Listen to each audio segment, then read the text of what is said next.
ಇವತ್ತು ಪರಲೋಕದಲ್ಲಿರುವಂತಹ ನಮ್ಮ ತಂದೆಗೆ ಆರಾಧನೆ ಮಾಡೋದಕ್ಕಾಗಿ ಬಂದಿದ್ದೇವೆ. ಒಂದು 3 ದಿವಸ ಇಟ್ಟಿರುವಂತಹ ಕೂಟ ದೇವರ ಪ್ರಸನ್ನತೆ ನಮ್ಮ ಮಧ್ಯದಲ್ಲಿ ಇನ್ನೂ ಹೆಚ್ಚಾಗಿ ಚಲಿಸಲಿ. ಆತನು ನಮ್ಮ ಮಧ್ಯದಲ್ಲಿ ಇದ್ದುಕೊಂಡು ನಮ್ಮ ಜೀವಿತದಲ್ಲಿ ಅನೇಕ ಕಾರ್ಯಗಳು ಮಾಡಿರುವುದಾಗಿ ನಾವು ಆತನಲ್ಲಿ ಪ್ರಾರ್ಥನೆ ಮಾಡೋಣ. Hallelujah, hallelujah, hallelujah. Revival meeting ಅಂದಾಗ ಯಾರು ಕೂಡ ಮುಖಗಳನ್ನ ಸಪ್ಪೆ ಹಾಕೊಂಡು ಕೂತ್ಕೊಳ್ಬೇಡಿ. ಹೌದು, ಚಿಂತೆಗಳು, ದುಃಖ, ನಿರಾಶೆ ಎಲ್ಲ ನಮ್ಮ ಜೀವಿತದಲ್ಲಿ ಇರ್ಬೋದು. ಆದರೆ ಯೇಸು ಸ್ವಾಮಿಗೆ ಅವೆಲ್ಲವನ್ನು ಪರಿಹಾರ ಮಾಡೋದಕ್ಕಾಗಿ ಅದನ್ನು ಶಕ್ತನಾಗಿದ್ದಾನೆ.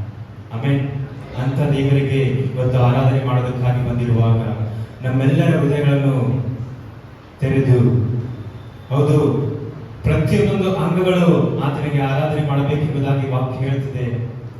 ನಮ್ಮ ಅಂಗಗಳನ್ನು, ನಮ್ಮ ಜೀವಿತ, ನಮ್ಮ ಆಲೋಚನೆ ಎಲ್ಲಗಳನ್ನು ಬಿಟ್ಟು ಇವತ್ತು ಯೇಸುವಿಗಾಗಿ ಮಾತ್ರ ಈ ಸಮಯದಲ್ಲಿ ನಾವು ಆರಾಧನೆ ಮಾಡೋಣ. ನಾವು ಆರಾಧನೆ ಮಾಡುವಾಗ ದೇವರಲ್ಲಿ ಕೇಳಿಕೊಳ್ಳೋಣ. ನಮ್ಮ ಜೀವಿತದಲ್ಲಿ ಅನೇಕ ಕಷ್ಟಗಳಿರ್ಬೋದು, ಅನೇಕ ದುಃಖಗಳಿರ್ಬೋದು. ಆದರೆ ನಮ್ಮ ಯೇಸುವಿಗೆ ನಾವು ಆರಾಧನೆ ಮಾಡುವಾಗ, ನಮ್ಮ ಹೃದಯದಾಳದಿಂದ ಆತನಿಗೆ ಕೇಳಿಕೊಳ್ಳುವಾಗ ಆರಾಧನೆಯಲ್ಲಿ ಕೂಡ ಪ್ರತಿಯೊಂದೊಂದು ಬಂಧನಗಳು ಬಿಚ್ಚಲ್ಪಡುತ್ತದೆ. ಹಲ್ಲೆಲೂಯ. ಆರಾಧನೆ ಕೂಡ ಪ್ರತಿಯೊಂದೊಂದು ರೋಗಗಳು ಹೋಗಲಿಕ್ಕೆ ಶಕ್ತಿ ಉಂಟು. ಆರಾಧನೆಯಲ್ಲಿ ಪ್ರತಿಯೊಬ್ಬ ರೋಗವು, ಹಾಸಿಗೆಯಲ್ಲಿ ಮಲಗಿದಂತ ಪ್ರತಿ ವ್ಯಕ್ತಿಯು ಕೂಡ ಎದುರಿಲಿಕ್ಕೆ ಶಕ್ತನಾಗಿದ್ದಾನೆ. ಆಮೇಲೆ ಇವತ್ತು ಅಂತ ದೇವರಿಗೆ ಅಪ್ಪ ನಿನ್ನ ಕರದಲ್ಲಿ ನಾನು ಜೇಡಿ ಮಣ್ಣಾಗಿರುವಾಗ ಎಂಬ ಹಾಡನ್ನು ನಾವೆಲ್ಲರೂ ಚಪ್ಪಾಳೆಗಳನ್ನು ತಟ್ಟುತ್ತಾ ಉತ್ಸಾಹದಿಂದ ಆತನಿಗೋಸ್ಕರ ಮಾತ್ರ, ಆತನ ಮಹಿಮೆಗೋಸ್ಕರ ನಾವು ಹಾಡಿಕೊಳ್ಳೋಣ.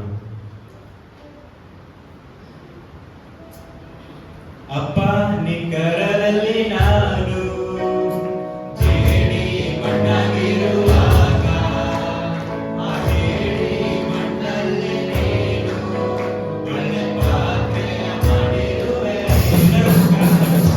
ಅಪ್ಪ ನಿಕರದಲ್ಲಿ ನಾನು ಜೇಡಿ ಮಣ್ಣಾಗಿರುವಾಗ, ಆ ಜೇಡಿ ಮಣ್ಣಲ್ಲಿ ನೀನು ಒಳ್ಳೆ ಪಾತ್ರೆಯ ಮಾಡಿರುವೆ.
ಅಲ್ಲೆಲೂಯಾ. ಹೌದು, ನಮ್ಮ ತಂದೆ ಯಾರೋ ಒಬ್ಬ ಸಾಮಾನ್ಯ ವ್ಯಕ್ತಿ ಅಲ್ಲ ರೀ. ನಮ್ಮ ತಂದೆ ಪರಲೋಕದಲ್ಲಿ ಜೀವಿಸುವ ಆತನು. ನಮ್ಮ ತಂದೆ ಮರಣವನ್ನು ಜಯಿಸಿ ಆ ಶಿಲುಬೆ ಮೇಲೆ ನಮ್ಮ ಪಾಪಗಳನ್ನು ಕ್ಷಮಿಸಿ ನಮ್ಮನ್ನು ಪ್ರೀತಿಸಿ ಮಗನೇ ಮಗಳೆಂದು ನಮ್ಮನ್ನು ಹೆಸರಿಡಿದು ಕರೆದಂತ ತಂದೆಯಾಗಿದ್ದಾರೆ. Alleluia, alleluia. ಇವತ್ತು ಅಂತ ದೇವರಿಗೆ ಸಂತೋಷಪಡುತ್ತೇವೆ ಎಂಬುದಾಗಿ ಹೇಳಿದೆ. ಯಾಕಂದರೆ ಆತನು ನಮ್ಮ ಜೀವಿತದಲ್ಲಿರುವಾಗ ಆತನು ನಮ್ಮ ಜೀವಿತದಲ್ಲಿ ಅನೇಕ ಕಾರ್ಯಗಳನ್ನು ಮಾಡ್ತಾ ಇದ್ದಾನೆ, ಅನೇಕ ಅದ್ಭುತಗಳನ್ನು ಮಾಡ್ತಾ ಇದ್ದಾನೆ. ಅದಕ್ಕಾಗಿ ಇವತ್ತು ನಾವು ಸಂತೋಷವಾಗಿದ್ದೇವೆ. ಹೌದಲ್ರಿ? ಹೌದಾ? Hallelujah, hallelujah. ಯಾಕೋ ಎಲ್ಲರೂ ಸಪ್ಪಗಾಗಿ ಕಾಣ್ತಾ ಇದ್ದೀರಾ? ದಯಮಾಡಿ ನಾವೆಲ್ಲರೂ ನಿಂತುಕೊಳ್ಳುವ ಸಮಯದಲ್ಲಿ ಥ್ಯಾಂಕ್ ಯು ಜೀಸಸ್. ಇವತ್ತು ದೇವರನ್ನು ಆರಾಧನೆ ಮಾಡೋದಕ್ಕಾಗಿ ಬಂದಿದ್ದೇವೆ. ನಮ್ಮ ಅಕ್ಕಪಕ್ಕ ವ್ಯಕ್ತಿಗಳನ್ನು ನೋಡಿ ಎಲ್ಲ ಇವತ್ತು ನಮ್ಮ ಸಂಬಂಧಿಕರನ್ನು ನೋಡಿ ಇವತ್ತು ಆರಾಧನೆ ಮಾಡೋದಕ್ಕಾಗಿ ಬರಲಿಲ್ಲ ಪ್ರಿಯರೇ. ಇವತ್ತು ಥ್ಯಾಂಕ್ ಯು ಜೀಸಸ್. ನಮ್ಮನ್ನು ನಡೆಸುವ ಆತನು, ನಮ್ಮನ್ನು ಯಾವಾಗಲೂ ನಮ್ಮ ಹೃದಯದಲ್ಲಿ ಆಳ್ವಿಕೆ ಮಾಡುವ ಆತನು, ನಮ್ಮನ್ನು ಜೀವ ಕೊಟ್ಟ ಆತನಿಗೆ ಇವತ್ತು ಆರಾಧನೆ ಮಾಡೋದಕ್ಕಾಗಿ ಬಂದಿದ್ದೇವೆ.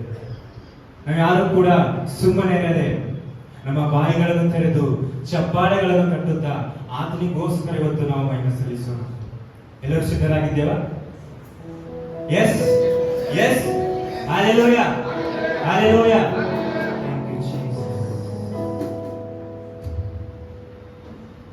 ಮಹಿಮೆಯ ರಸನೆ ನಿನ್ನ ಆತ್ಮದಿಯಾಗಿಸುವೆ,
ಯು ಜೀಸಸ್. ನಮ್ಮ ಮಧ್ಯದಲ್ಲಿ ಸ್ವಾಮಿ ನೀನು ಕಾರ್ಯ ಮಾಡ್ತಿರೋದಕ್ಕಾಗಿ ನಿಮಗೆ ಸ್ತೋತ್ರ ಸಲ್ಲಿಸ್ತೇವೆ ಸ್ವಾಮಿ.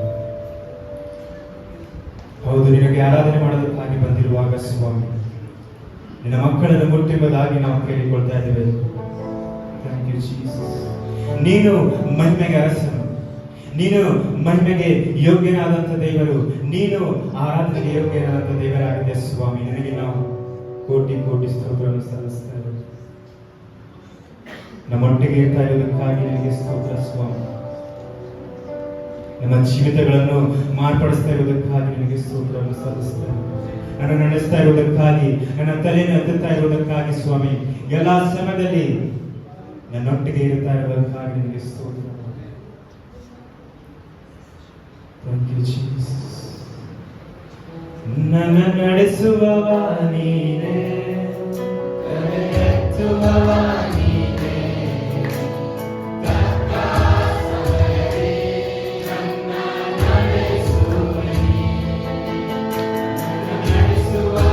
ನೀನೇ, ತಲೆ ಎತ್ತುವವ ನೀನೇ, ತಕ್ಕ ಸಮಯದಲ್ಲಿ ನನ್ನ ನಡೆಸುವೆ.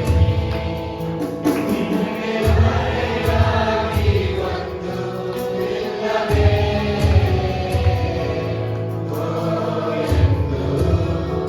ಎಂದು ಆರಾಧಿಸುವೆ. ನಿನಗೆ ಮರೆಯಾಗಿ ಒಂದು ಇಲ್ಲವೇ. ನಿಮ್ಮ ಜೀವಿತ ಎದುರುಗಡೆ ತೆರೆದಂತ ಪುಸ್ತಕವಾಗಿದೆ.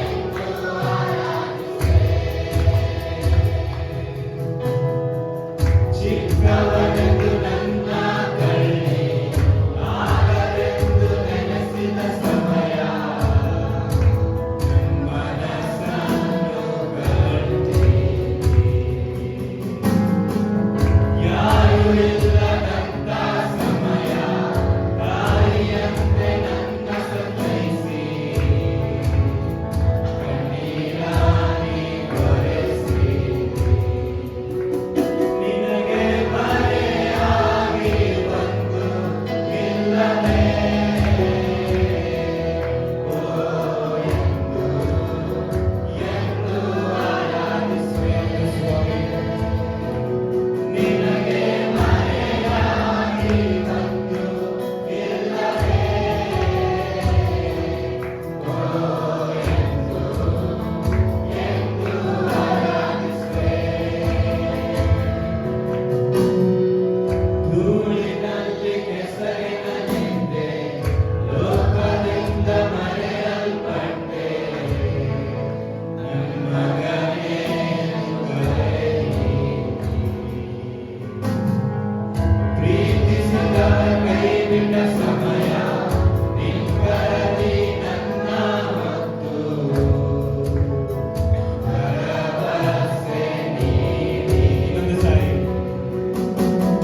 ನನ್ನ ನಡೆಸುವವ ನೀನೇ, ತಲೆ ಎತ್ತುವವ ನೀನೇ, ತಕ್ಕ ಸಮಯದಿ ನನ್ನ ನಡೆಸುವೆ ನೀ. ನನ್ನ ನಡೆಸುವವ ನೀನೇ, ತಲೆ ಎತ್ತುವವ ನೀನೇ, ತಕ್ಕ ಸಮಯದಿ ನನ್ನ ನಡೆಸುವೆ ನೀ. ನಿನಗೆ ಮರೆಯಾಗಿ ಒಂದು ಇಲ್ಲವೇ,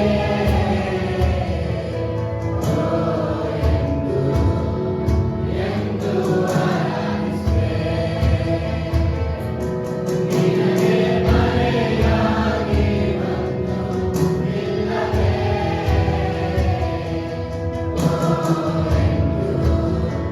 ಎಂದು ಆರಾಧಿಸುವೆ. ಕೊನೆಯದಾಗಿ ನಿನಗೆ ಮರೆಯಾಗಿ ಒಂದು ಇಲ್ಲವೇ,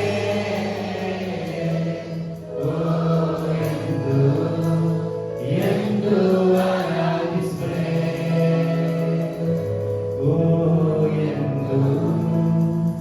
ಎಂದು ಆರಾಧಿಸುವೆ. ಹೌದು ಸ್ವಾಮಿ, ನಿನಗೆ ಮರೆಯಾಗಿ ಒಂದು ಇಲ್ಲ ರಕ್ಷಕನೇ. ನಿನಗೆ ಎಲ್ಲವೂ ಕಾಣುವಂಥದ್ದಾಗಿದೆ.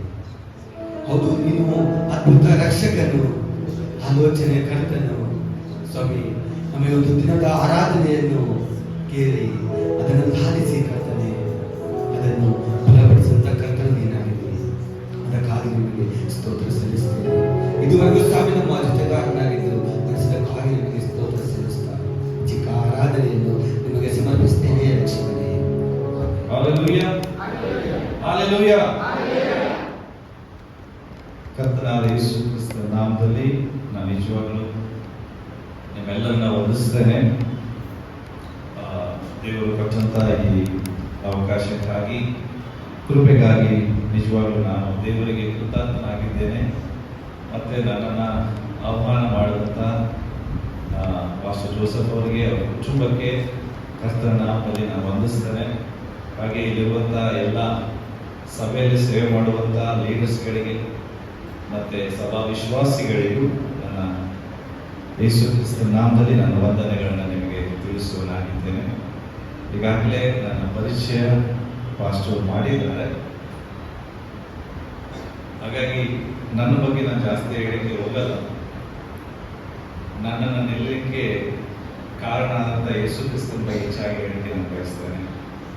ಮನುಷ್ಯರಾದ ನಾವು ಮಹಿಮೆ ಹೊಂದಿದ್ರೆ ನಿಜವಾಗ್ಲೂ ದೇವರ ಉದ್ದೇಶ ಅದು ನೆರವೇರುವುದಿಲ್ಲ. ನಮ್ಮ ಮೂಲಕ ದೇವರ ಉದ್ದೇಶ ನೆರವೇರಬೇಕಾದ್ರೆ ದೇವರ ಮಹಿಮೆ ಹೊಂದಬೇಕು. ಆಮೇಲೆ ಹಾಗಾಗಿ ಈ 1 ಗಂಟೆ ಸಮಯ ನಿಮ್ಮ ಮಧ್ಯದಲ್ಲಿ ದೇವರ ವಾಕ್ಯವನ್ನು ಹಂಚಲಿಕ್ಕೆ ನಾನು ಬಹಳ ಸಂತೋಷಗೊಳ್ಳೋದಾಗಿದ್ದೇನೆ. ಪಕ್ಕದವರಿಗೆ ಒಂದ್ಸರಿ ಕೈ ಕೊಚ್ಚಿ ಹೇಳ್ರಿ, ನೀವು ತುಂಬಾ ಸುಂದರವಾಗಿ ಕಾಣ್ತಾ ಇದ್ದೀರಿ.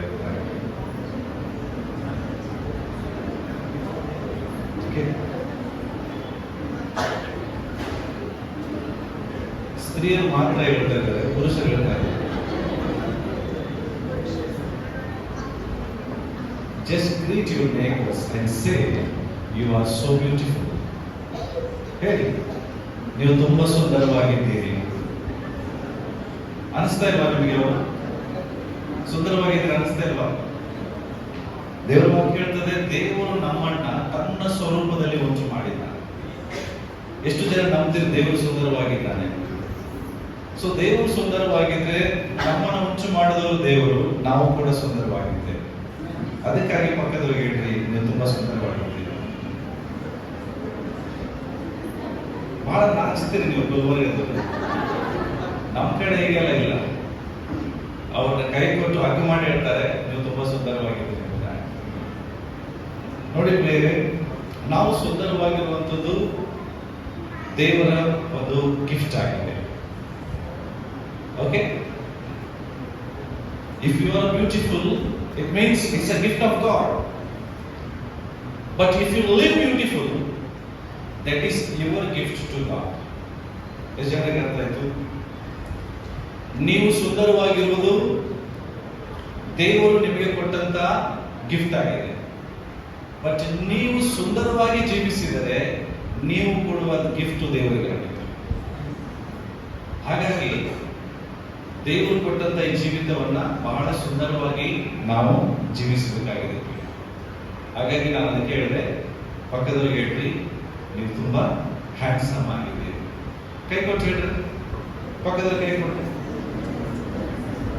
ಕೈ ಕೊಟ್ರಿ.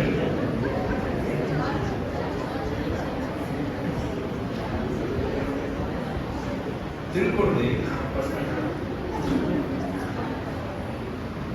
C, handsome means it's not a beauty. ಅರ್ಥ ಆಯ್ತಾ? ಹ್ಯಾಂಡ್ಸಮ್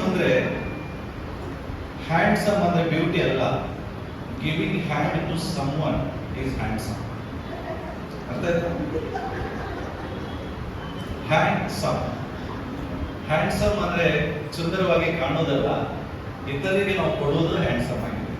ಹಾಗಾಗಿ ನಾವು ಇತರಿಗೆ ಯಾವಾಗ ಹೆಚ್ಚು ಕಾಂಟ್ರಿಬ್ಯೂಟ್ ಮಾಡ್ತೇವೆ ಅವಾಗ ಜಾಸ್ತಿ ಸುಂದರವಾಗಿ ಕಾಣ್ತೇವೆ, ಜಾಸ್ತಿ ಹ್ಯಾಂಡ್ಸಮ್ ಆಗಿ ಕಾಣ್ತೇವೆ. ಯಾಕಂದ್ರೆ ದೇವರು ನಮ್ಮನ್ನ ತುಂಬಾ ಸುಂದರವಾಗಿ ದೇವರು ನಮ್ಮನ್ನ ಸೃಷ್ಟಿ ಮಾಡಿದ್ದಾರೆ. ಓಕೆ, ಸೊ ಸೇವಕರು ಹೇಳಿದ ಹಾಗೆ ನನ್ನ ಹೆಸರು ಪಾಸ್ಟರ್ ರವಿ. ಮೂಲತಃ ನಾನು ಹುಬ್ಬಳ್ಳಿ ಪಟ್ಟಣದವನು. ಓಕೆ, ಸತ್ಯವಾಗಿ ನಾನು ಸ್ಟೇಜಲ್ಲಿ ನಿಂತ್ಕೊಂಡು ಹೇಳ್ತಾ ಇದ್ದೀನಿ, ನಾನು ಪಾಸ್ಟರ್ ಆಗ್ಬೇಕನ್ನುವಂತ ಯಾವುದೇ ಇಂಟೆನ್ಷನ್ ನನಗೆ ಇರಲಿಲ್ಲ, ಯಾವುದೇ ಆಸಕ್ತಿ ನನಗೆ ಇರಲಿಲ್ಲ. ನಾನು ಮೆಕ್ಯಾನಿಕಲ್ ಇಂಜಿನಿಯರಿಂಗ್ ಮಾಡಿದ್ದೆ, ನನ್ನ ಗುರಿನೇ ಬೇರೆ ಆಗಿತ್ತು, ನನ್ನ ದರ್ಶನ ಬೇರೆ ಆಗಿತ್ತು. ನಾನು ಕಿರ್ಲೋಸ್ಕರ್ ಕಂಪ್ನಿಯಲ್ಲಿ ಸುಮಾರು ವರ್ಷ ಕೆಲಸ ಮಾಡಿದ ನಂತರ ಟಾಟಾ ಮಾರ್ಕೋ ಪೋಲೋ ಕಂಪ್ನಿಯಲ್ಲಿ ಪ್ರೊಡಕ್ಷನ್ ಇಂಜಿನಿಯರ್ ಆಗಿ ನಾನು ಜಾಯಿನ್ ಆದೆ. ಟಾಟಾ ಮಾರ್ಕೋ ಪೋಲೋಗೆ ಜಾಯಿನ್ ಆದ ಉದ್ದೇಶನೇ ನಾನು ಬ್ರೆಜಿಲ್ಗೆ ಹೋಗ್ಬೇಕು, ಸೆಟ್ಲ್ ಆಗ್ಬೇಕು ಎಂಬುದಾಗಿ. ಇದು ನನ್ನ ಕನಸು. ಯಾಕೆಂದ್ರೆ ಟಾಟಾ ಮಾರ್ಕೋ ಪೋಲೋ ಬಸ್ ನೀವು ನೋಡ್ಬೋದು, ಸ್ಕೂಲ್ ಬಸ್ಗಳನ್ನ ನಿಮ್ಮ ಕಲಬುರಗಿಯಲ್ಲಿ ನೋಡ್ಬೋದು. ಅವೆಲ್ಲ ಧಾರವಾಡದಲ್ಲಿ ನಾವೇಗಡೆ ಮಾಡಿದ ಬಸ್ಗಳು. ಮಾರ್ಕೋ ಪೋಲೋ ಅನ್ನುವಂಥದ್ದು ಒಂದು ಬ್ರೆಜಿಲ್ ಕಂಪನಿ, ಟಾಟಾ ಅನ್ನೋದು ಇಂಡಿಯನ್ ಕಂಪನಿ. ಎರಡು ಜಾಯಿಂಟ್ ವೆಂಚರ್ ಆಗಿ ಕೆಲಸ ಮಾಡ್ತವೆ. ಡಿಸೈನಿಂಗ್ ಮಾಡೋದೆಲ್ಲ ಬ್ರೆಜಿಲ್ ಅವರು, ಅದನ್ನ ಮ್ಯಾನುಫ್ಯಾಕ್ಚರಿಂಗ್ ಕೆಲಸ ಮಾಡೋದೆಲ್ಲ ಇಂಡಿಯಾದವರು. ಸೊ 2012ನೇ ಇಸ್ವಿಗೆ ನಾನು ಟಾಟಾ ಮಾರ್ಕೋ ಪೋಲೋ ಜಾಯ್ನ್ ಆದೆ. ನಾನು ಬ್ರೆಜಿಲ್ಗೆ ಹೋಗ್ಬೇಕೆಂಬುದು. ಸೊ ಅಲ್ಲಿ 2012 ಕೆಲಸ ಮಾಡದೇ ಇರುವಾಗಲೇ ನನಗೆ ವಿವಾಹ ಫಿಕ್ಸ್ ಆಯ್ತು, ಅನುಕೂಲದ ಹುಡುಗಿ. ಸೊ 1 ವರ್ಷ ನಾನು ಮದುವೆ ಆದೆ. 1 ವರ್ಷ ನಂತರ ನಮ್ಮ ಮಾವನವರು ಪಾಸ್ಟರ್ ಆಗಿದ್ರು. ಒಂದು ಚಿಕ್ಕ ಸಭೆಯ ಪಾಸ್ಟರ್ ಆಗಿದ್ರು. ಒಂದು ಮನೆಯಲ್ಲಿ ನಡೆಯುವಂತ ಸಭೆ, ದೊಡ್ಡ ಕಟ್ಟಡ ಇರಲಿಲ್ಲ, ಒಂದು ಸಣ್ಣ ಮನೆ ಇತ್ತು. ಆ ಮನೆಯಲ್ಲಿ ಅವರು ಪಾಸ್ಟರ್ ಆಗಿದ್ರು. ಅವರು ಒಂದು ದಿವಸ, ನಾನು 1 ವರ್ಷದ ನಂತರ ನನ್ನ ವೈಫ್ ಪ್ರೆಗ್ನೆಂಟ್ ಇದ್ದು ಅವ್ರ ಮನೆಯಲ್ಲಿದ್ರು. ನಾನು ಬೀಚ್ ಆಗ್ಲಿಕ್ಕೆ ಹೋಗ್ತಿದ್ದೆ, ವೀಕ್ಲಿ ಆಫ್ ತಗೊಂಡಾಗ. ಒಂದ್ಸರಿ ಹಾಗೆ ಈ ಸೀಸನ್ ಸಮ್ಮರ್ ಸೀಸನ್ ಅಲ್ಲಿ ಸ್ವಲ್ಪ ಹಾಲಿಡೇಸ್ ಇತ್ತು. ಆವಾಗ ನಾನು ಹೋಗಿದ್ದೆ. ಅಲ್ಲಿ ಏನಾಯ್ತು ಪ್ರಿಯರೇ, ಒಂದು ದಿವಸ ನಮ್ಮ ಸಾಯಂಕಾಲ ನನಗೆ ನಮ್ಮ ಮಾವನವರು ತನ್ನ ಕೋಣೆಗೆ ಕರೆದು ಅವರು ನನಗೆ ಹೇಳಿದ್ರು, ಈ ಮಿನಿಸ್ಟ್ರಿಯನ್ನ ನೀವು ಮುಂದುವರಿಸ್ಕೊಂಡು ಹೋಗ್ಬೇಕು ಅಂತ. ನಾನು ಹೇಳಿದೆ, ನಾವೆಲ್ಲ ನಿಮ್ಮ ಜೊತೆಗೆ ಇದ್ದೇವಲ್ಲ, ನಾವೆಲ್ಲ ಮಾಡೋಣ ಅಂತ ನಾನು ಸುಮ್ಮನೆ ಹೇಳಿದೆ. Because I took it very casually. ಇಲ್ಲ, ನನ್ನ ನಂತರ ನೀವೇ ಈ ಸೇವೆ ಮಾಡಬೇಕು, ಸೊ ನಿಮ್ಮ ನಂತರ ಅಲ್ವಾ, ಓಕೆ ಮಾಡೋಣ, ತೊಂದರೆ ಇಲ್ಲ ಅಂತ ನಾನು ಸುಮ್ಮನೆ ಅದನ್ನ ಅವ್ರಿಗೆ ಆಯ್ತು ಅಂತ ಹೇಳಿದೆ. ಆದ್ರೆ ಈ ಮಾತನ್ನ ಅವರು ನನಗೆ ಹೇಳಿ ಕೇವಲ 2 ದಿನ ಸತ್ತೋಗ್ಬಿಟ್ಟು. ಎಷ್ಟು ದಿವಸ? ನಾನು ಅನ್ಕೊಂಡೆ ನನ್ನ ಆದ ನಂತರ 10 ವರ್ಷದ ಸ್ಟೋರಿ ಹೇಳ್ತಿದ್ದಾರೆ, ಅಥವಾ 5 ವರ್ಷದ ನಂತರ ಹೇಳ್ತಾರೆ. ಯಾಕಂದ್ರೆ ಅವರು ಆಗ 64 ಇಯರ್ಸ್, ಸಾಯುವಂತ ಒಂದು ಅಂತ ಏಜ್ ಅಲ್ಲ, ರೋಗದಲ್ಲಿಲ್ಲ, ತುಂಬಾ ಆರೋಗ್ಯವಾಗಿರುವಾಗ ಯಾರು ಬಯಸ್ತಾರೆ, ಸಾಯ್ತಾರೆ ಅಂತ ಯಾರು ನೆನೆಸ್ತಾರೆ? ಅವರು ನನಗೆ ಈ ಮಾತನ್ನ ಹೇಳಿ 2 ದಿನದಲ್ಲಿ ತಿರೋದು. ಆಗ ನನಗೆ ತುಂಬಾ ಶಾಕ್ ಆಯ್ತು. ಯಾಕೆಂದ್ರೆ 2014ನೇ ಇಸ್ವಿಗೆ ನಾನು ಬ್ರೆಜಿಲ್ಗೆ ಹೋಗುವಂತದ್ದು ನನ್ನ ಶಾರ್ಟ್ ಲಿಸ್ಟ್ ಅಲ್ಲಿ ಹೆಸರಾಗಿದೆ. ಈಗ ನಮ್ಮ ಮಾವನವರು ನನ್ನ ಕಡೆ ಮಾತು ತಗೊಂಡು ತಮ್ಮ ಸೇವೆಯನ್ನು ಹಸ್ತಾರ್ಪಣೆ ಮಾಡಿದ್ದಾರೆ, ಸತ್ತೋಗಿದ್ದಾರೆ 2 ದಿನ ಆದ್ಮೇಲೆ. ಏನ್ ಮಾಡಬೇಕು ಗೊತ್ತಾಗಲಿಲ್ಲ. ಆದ್ರೆ ಕೆಲಸ ಪಡುವಂತ ಉದ್ದೇಶ ನನಗಿಲ್ಲ, ಕೆಲಸ ಬಿಡ್ಲಿಕ್ಕೆ ಆಗ್ತಾ ಇಲ್ಲ. ಬೇರೆ 1 ವರ್ಷ ಕೇವಲ ನಾನು ಅಪ್ ಅಂಡ್ ಡೌನ್ ಮಾಡಿದೆ, ಹುಬ್ಳಿ ಟು ಅಂಕೋಲ. ಸಾಟರ್ಡೇವರೆಗೂ ಕೆಲಸ ಮಾಡೋದು, ಸಾಟರ್ಡೇ ಈವ್ನಿಂಗ್ ಬಸ್ ಹತ್ತಿ ಅಂಕೋಲಾಗ ಹೋಗೋದು, ಮತ್ತೆ ಸಂಡೇ ಸರ್ವಿಸ್ ಮಾಡೋದು, ಮತ್ತೆ ಕೆಲಸಕ್ಕೆ ಹೋಗೋದು. ಆದ್ರೆ ಅದ್ರ ಮಧ್ಯದಲ್ಲಿ ಸುಮಾರು ಸಾರಿ ನನಗೆ ಕನಸುಗಳು, ದರ್ಶನಗಳು ಆಗ್ತಾ ಇದೆ. ಈ ತರ ಕನಸುಗಳು, ದರ್ಶನಗಳು ಆಗುವಾಗ ಅನೇಕ ಕಡೆ ವಿಷನ್ ನೋಡ್ತಾ ಇದ್ದೇನೆ. ಅನೇಕ ಒಂದು ಗುಡಿಸಲುಗಳು ಕಾಣಿಸ್ತದೆ, ಗುಡಿಸಲು ಜನ ಇದ್ದಾರೆ.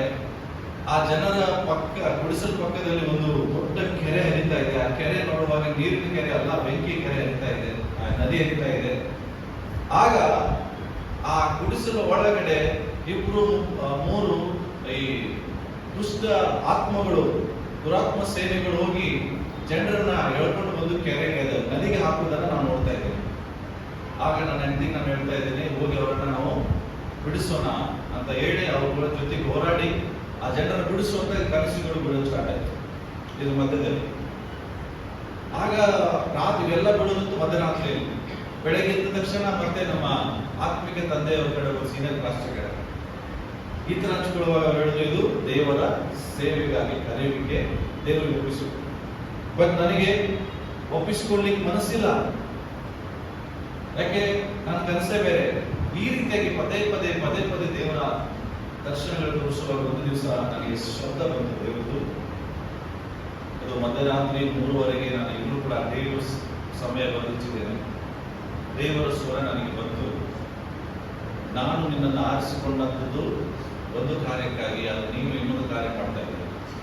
ದೇವರು ನನಗೆ ಮಾತಾಡುವ. ಆಗ ನನಗೆ ನಿಜವಾಗಿ ಭಯ ಆಯಿತು. ಆ ಒಂದು ಸ್ವರದಿಂದ ನಾನು ರಿಸೈನ್ ಲೆಟರ್ ತಗೊಂಡು ಹೋಗಿ ನಮ್ಮ ಮ್ಯಾನೇಜರ್ಗೆ ಕೊಟ್ಟೆ. ನಮ್ಮ ಮ್ಯಾನೇಜರ್ ಆ ರಿಸೈನ್ ಲೆಟರ್ ನೋಡಿದ್ದೆ, ಹಿಂದೆ ಮುಂದೆ ನೋಡಿದ್ರೆ ಅರ್ಧ ಆಗ್ತಿಲ್ಲ. ಫಸ್ಟ್ ಹೇಗೆ ನಾನು ಮತ್ತೆ 1 ವಾರದ ಮತ್ತೆ ರಿಸೈನ್ ಲೆಟರ್ ತಗೊಂಡು ಮತ್ತೆ ಅರ್ಧ ಆಗ್ತದೆ. ಆದ್ರೆ ಮತ್ತೆ 1 ತಿಂಗಳಾದ ನಂತರ ಮತ್ತೆ ತಗೊಂಡು ಹೋದಾಗ ಅವ್ನು ಹೇಳದ, ನಿನಗೆ ಮುಚ್ಚಿಡುತ್ತದ, ನೀನು ಯವನಸ್ಥ. ಓಕೆ, ನಾನು ಆ ಟೈಮಲ್ಲಿ ನನಗೆ 27 ಇಯರ್ಸ್, ನಾನೇನು 27 ವರ್ಷದ ಯವನಸ್ಥ. ಟಾಟಾ ಕಂಪ್ನಿಯಲ್ಲಿ ಕೆಲಸ ಸಿಗೋದೇ ಕಷ್ಟ, ಲಂಚ ಕೊಟ್ಟು ಕೆಲಸ ಸಿಗ್ತದೆ. ಅಂಥದ್ರಲ್ಲಿ ನೀನು ಪರ್ಮನೆಂಟ್ ಎಂಪ್ಲಾಯ್ ಆಗಿ ಮುಂದಿನ ವರ್ಷ ಬ್ರೆಜಿಲ್ ಹೋಗ್ತಾ ಇದೆಯಾ, ಇಂಥ ಭವಿಷ್ಯ ನಿನಗೆ ಇರುವಾಗ ಈಗ ಕೆಲಸ ಬಿಟ್ಟು ದೇವರಿಗೆ ಸೇವೆ ಮಾಡ್ತೀಯ ಅಂತ ತುಂಬಾ ಕ್ಲಾಸ್ ತಗೊಂಡು ನಾನು ಏನು ಮಾತಾಡ್ತಿಲ್ಲ. ಅದು ಒಂದೇ ಒಂದು ಮಾತಾಡ್ತೇನೆ, ಎಂದೇ ಹೇಳಿದೆ, ಸರ್ ನನಗೆ ಗೊತ್ತು ನೀವು ನನ್ನನ್ನು ತುಂಬಾ ಪ್ರೀತಿ ಮಾಡ್ತೀರಿ, ಆದರೆ ನಿಮಗಿಂತ ಹೆಚ್ಚು ಯೇಸು ನನ್ನನ್ನು ಪ್ರೀತಿಸ್ತಾರೆ. ನಾನು ನಿಮ್ಮ ಮಾತು ಕೇಳ, ಯೇಸು ಮಾತು ಕೇಳ. ಈ ಒಂದೇ ಮಾತಿಗೆ ಅವ್ರ ಹಿಂದೆ ಮುಂದೆ ನೋಡಿದ ನನ್ನ ರೆಸಿಗ್ನೇಷನ್ ಲೆಟರ್ನ ಸ್ವೀಕರಿಸಿ ನನ್ನನ್ನು ಕಳಿಸ್ಕೊಟ್ಟಿದ್ದೆ. ಆಗ ನನ್ನ ಸೇವೆ ಜರ್ನಿ ಪ್ರಾರಂಭ ಆಯಿತು. 2014 ಪ್ರಾರಂಭದಿಂದ ಇಲ್ಲಿವರೆಗೂ ಕರ್ತನು ಅದ್ಭುತವಾಗಿ ತನ್ನ ಸೇವೆಯಲ್ಲಿ ನನ್ನನ್ನು ಉಪಯೋಗಿಸ್ತಾ ಇದ್ದಾರೆ. ಇದು ನಾನು ಹೇಗೆ ಇಂಜಿನಿಯರ್ ಅನ್ನುವಾಗ ಬಹಳ ಜನರಿಗೆ ಪ್ರಶ್ನೆ ಇರ್ತದಲ್ಲ, ಇಂಜಿನಿಯರ್ ಆದರೂ ಹೇಗೆ ಸೇವೆಗೆ ಬಂದ್ರು ಅಂತ. ಅದಕ್ಕೋಸ್ಕರ ಹೇಗೆ ನಾನು ಸೇವೆಗೆ ಬಂದೆ ಅನ್ನುವಂಥ ಒಂದು ಚಿಕ್ಕ ಎಕ್ಸಾಂಪಲ್. ಆಯ್ತಾಯ್ತು, ಆಗ್ತಿಲ್ವಾ?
ಸೊ ದೇವರ ವಾಕ್ಯಕ್ಕೆ ನಾವು ಬರೋಣ.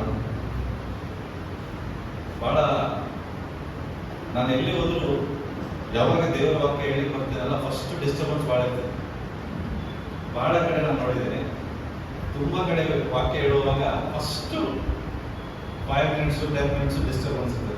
ಈಗ ನಾವು ಇನ್ನೇನು ಮಿಸ್, ನಾನು ಪ್ರಾರ್ಥನೆ ಮಾಡಿ ರೆಡಿಯಾಗಿ ಕೂತಿದ್ದೆ, ಫಾಸ್ಟ್ ಬಂದು ಇನ್ನೇನು ಹೊರಡಬೇಕು ಅಷ್ಟೊತ್ತಿಗೆ ಒಂದು ಫೋನ್ ಬಂತು, ನಿಮ್ಮ ನಾಯಿ ಕಾಣೆ ಆಗ್ಬಿಟ್ಟು ಓಡ್ ಬಂದ್ಬಿಟ್ಟಿದೆ ಹೊರಗೆ, ನಿಮ್ಮ ನಾಯಿ ಹೊರಗಡೆ ಬಂದ್ಬಿಟ್ಟಿದೆ ಅನ್ನುವಾಗ ಈ ಫಾಸ್ಟಿಗೆ ಟೆನ್ಷನ್. ಈಗ ಟೀಚಿಂಗ್ ಮಾಡ್ಬೇಕಾ ನಾಯಿ ಹುಡುಕ್ಬೇಕಾ?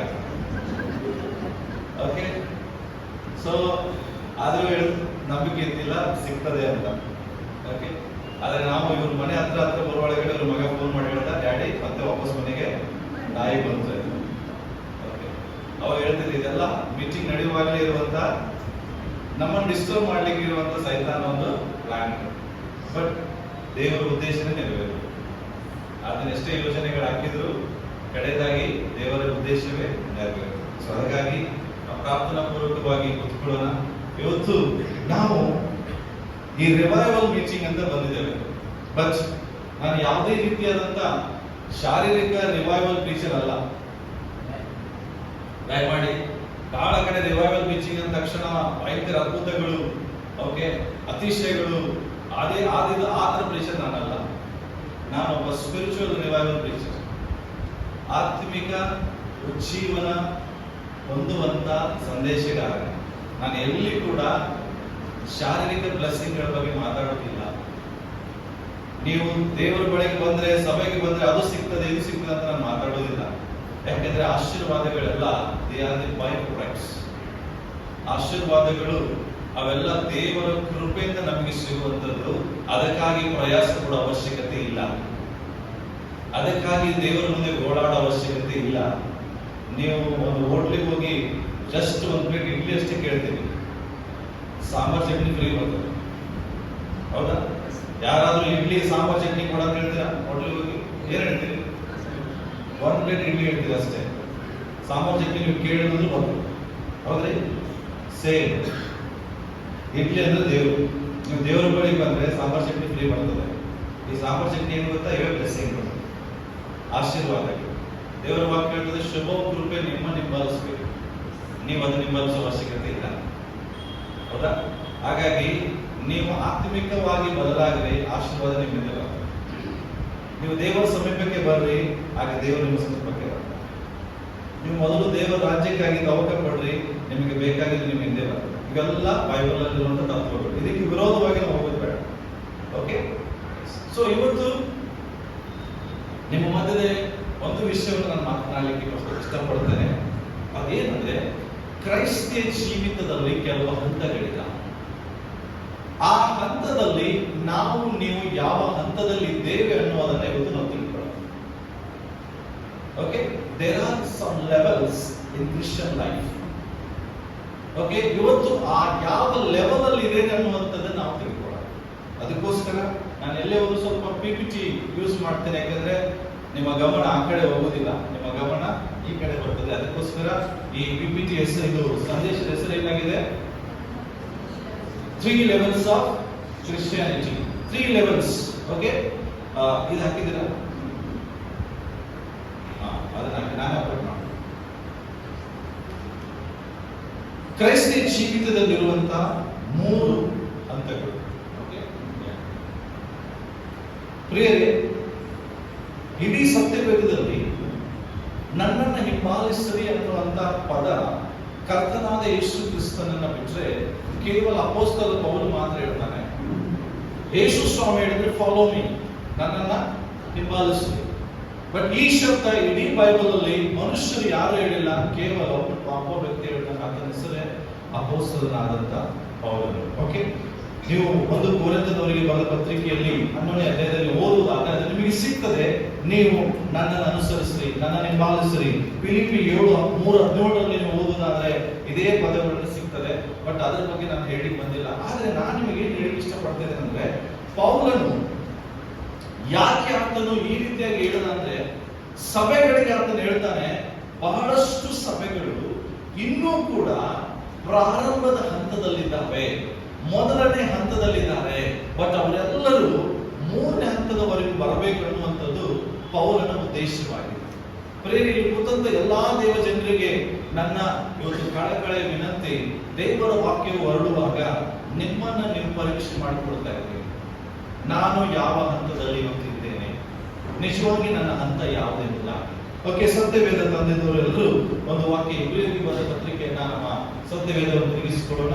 ಇಬ್ರಿಯರಿಗೆ ಬರೆದ ಪತ್ರಿಕೆ 6ನೇ ಅಧ್ಯಾಯ 1ನೇ ವಾಕ್ಯ ಎಲ್ಲರೂ ತೆಗೆಯೋಣ. ಎಸ್, ನಿರ್ಜೀವ ಕರ್ಮಗಳ ಮೇಲಣ ನಂಬಿಕೆಯನ್ನು ಬಿಟ್ಟು ದೇವರಲ್ಲಿಯೇ ನಂಬಿಕೆ ಇಡಬೇಕಾಗುತ್ತದೆ. ಸ್ನಾನ, ಹಸ್ತಾರ್ಪಣಗಳ ವಿಷಯವಾದ ಉಪದೇಶ, ಸತ್ತವರಿಗೆ ಪುನರುತ್ಥಾನವು, ನಿತ್ಯವಾದ ನ್ಯಾಯ ತೀರ್ಪು ಉಂಟೆಂಬುದು, ಇವುಗಳನ್ನು ಪದೇ ಪದೇ ಅಸ್ಥಿವಾರವಾಗಿ ಹಾಕಿದೆ. ಕ್ರಿಸ್ತನ ವಿಷಯವಾದ ಪ್ರಥಮ ಬೋಧನೆಯನ್ನು ಕುರಿತು ಇನ್ನೂ ಮಾತನಾಡದೆ ಪೂರ್ಣವಾದ ತಿಳುವಳಿಕೆಗೆ ಸಾಗುತ್ತಾ ಹೋಗೋಣ. ಪ್ರಿಯರೇ, ಇಬ್ರಿಯರಿಗೆ ಬರೆದಂತ ಬರಹಗಾರನು ಒಂದು ವಿಷಯವನ್ನು ಹೇಳಿಕ್ಕೆ ಇಷ್ಟಪಡ್ತಾ ಇದ್ದೇನೆ. ಏನಂತ ಹೇಳಿದ್ರೆ, ನಿರ್ಜೀವ ಕರ್ಮಗಳ ನಂಬಿಕೆಯನ್ನು ಬಿಚ್ಚು ಬಿಚ್ಚು. ಅರ್ಥ ಏನು? ನಾವೆಲ್ಲರಿಗೂ ಯೇಸು ಕ್ರಿಸ್ತನನ್ನು ನಂಬುವಾಗ ಒಂದು ನಂಬಿಕೆ ಇರ್ತದೆ. ಅದು ಯಾವ ನಂಬಿಕೆ ಅಂದ್ರೆ, ಅದು ಕ್ರೈಸ್ತತ್ವದ ಒಂದು ಬುನಾದಿ ಆಗಿರುವಂತಹ ಒಂದು ನಂಬಿಕೆ. ಏನು? ನಾನು ಯೇಸುವನ್ನು ನಂಬುವಾಗ ನನ್ನ ಪಾಪಗಳು ಕ್ಷಮಿಸಲ್ಪಟ್ಟಿದೆ, ಕರೆಕ್ಟ್. ನಾನು ಯೇಸುವಿನ ರಕ್ತದಿಂದ ತೊಳೆಯಲ್ಪಟ್ಟಿದ್ದೇನೆ, ಕರೆಕ್ಟ್. ನಾನೀಗ ದೇವರ ಮಗನಾಗಿದ್ದೇನೆ, ಕರೆಕ್ಟ್. ನಾನೀಗ ನೀರಿನ ದೀಕ್ಷಾಸ್ನಾನ ತೆಗೆದುಕೊಂಡಿದ್ದೇನೆ, ಕರೆಕ್ಟ್. ನಾನೀಗ ಕರ್ತನ ಮೇಜಿನಲ್ಲಿ ಭಾಗಿಯಾಗ್ತಾ ಇದ್ದೇನೆ, ಕರೆಕ್ಟ್. ನಾನೀಗ ಸಭೆಗೆ ಬರ್ತಾ ಇದ್ದೇನೆ, ಆಫರಿಂಗ್ ಕೊಡ್ತಾ ಇದ್ದೇನೆ, ಇವೆಲ್ಲ ಕರೆಕ್ಟ್. ಬಟ್ ಬೈಬಲ್ ಅಲ್ಲಿ ಪೌಲ್ ಬರಹಗಾರ ಏನ್ ಹೇಳ್ತಾ ಇದ್ದಾನೆ?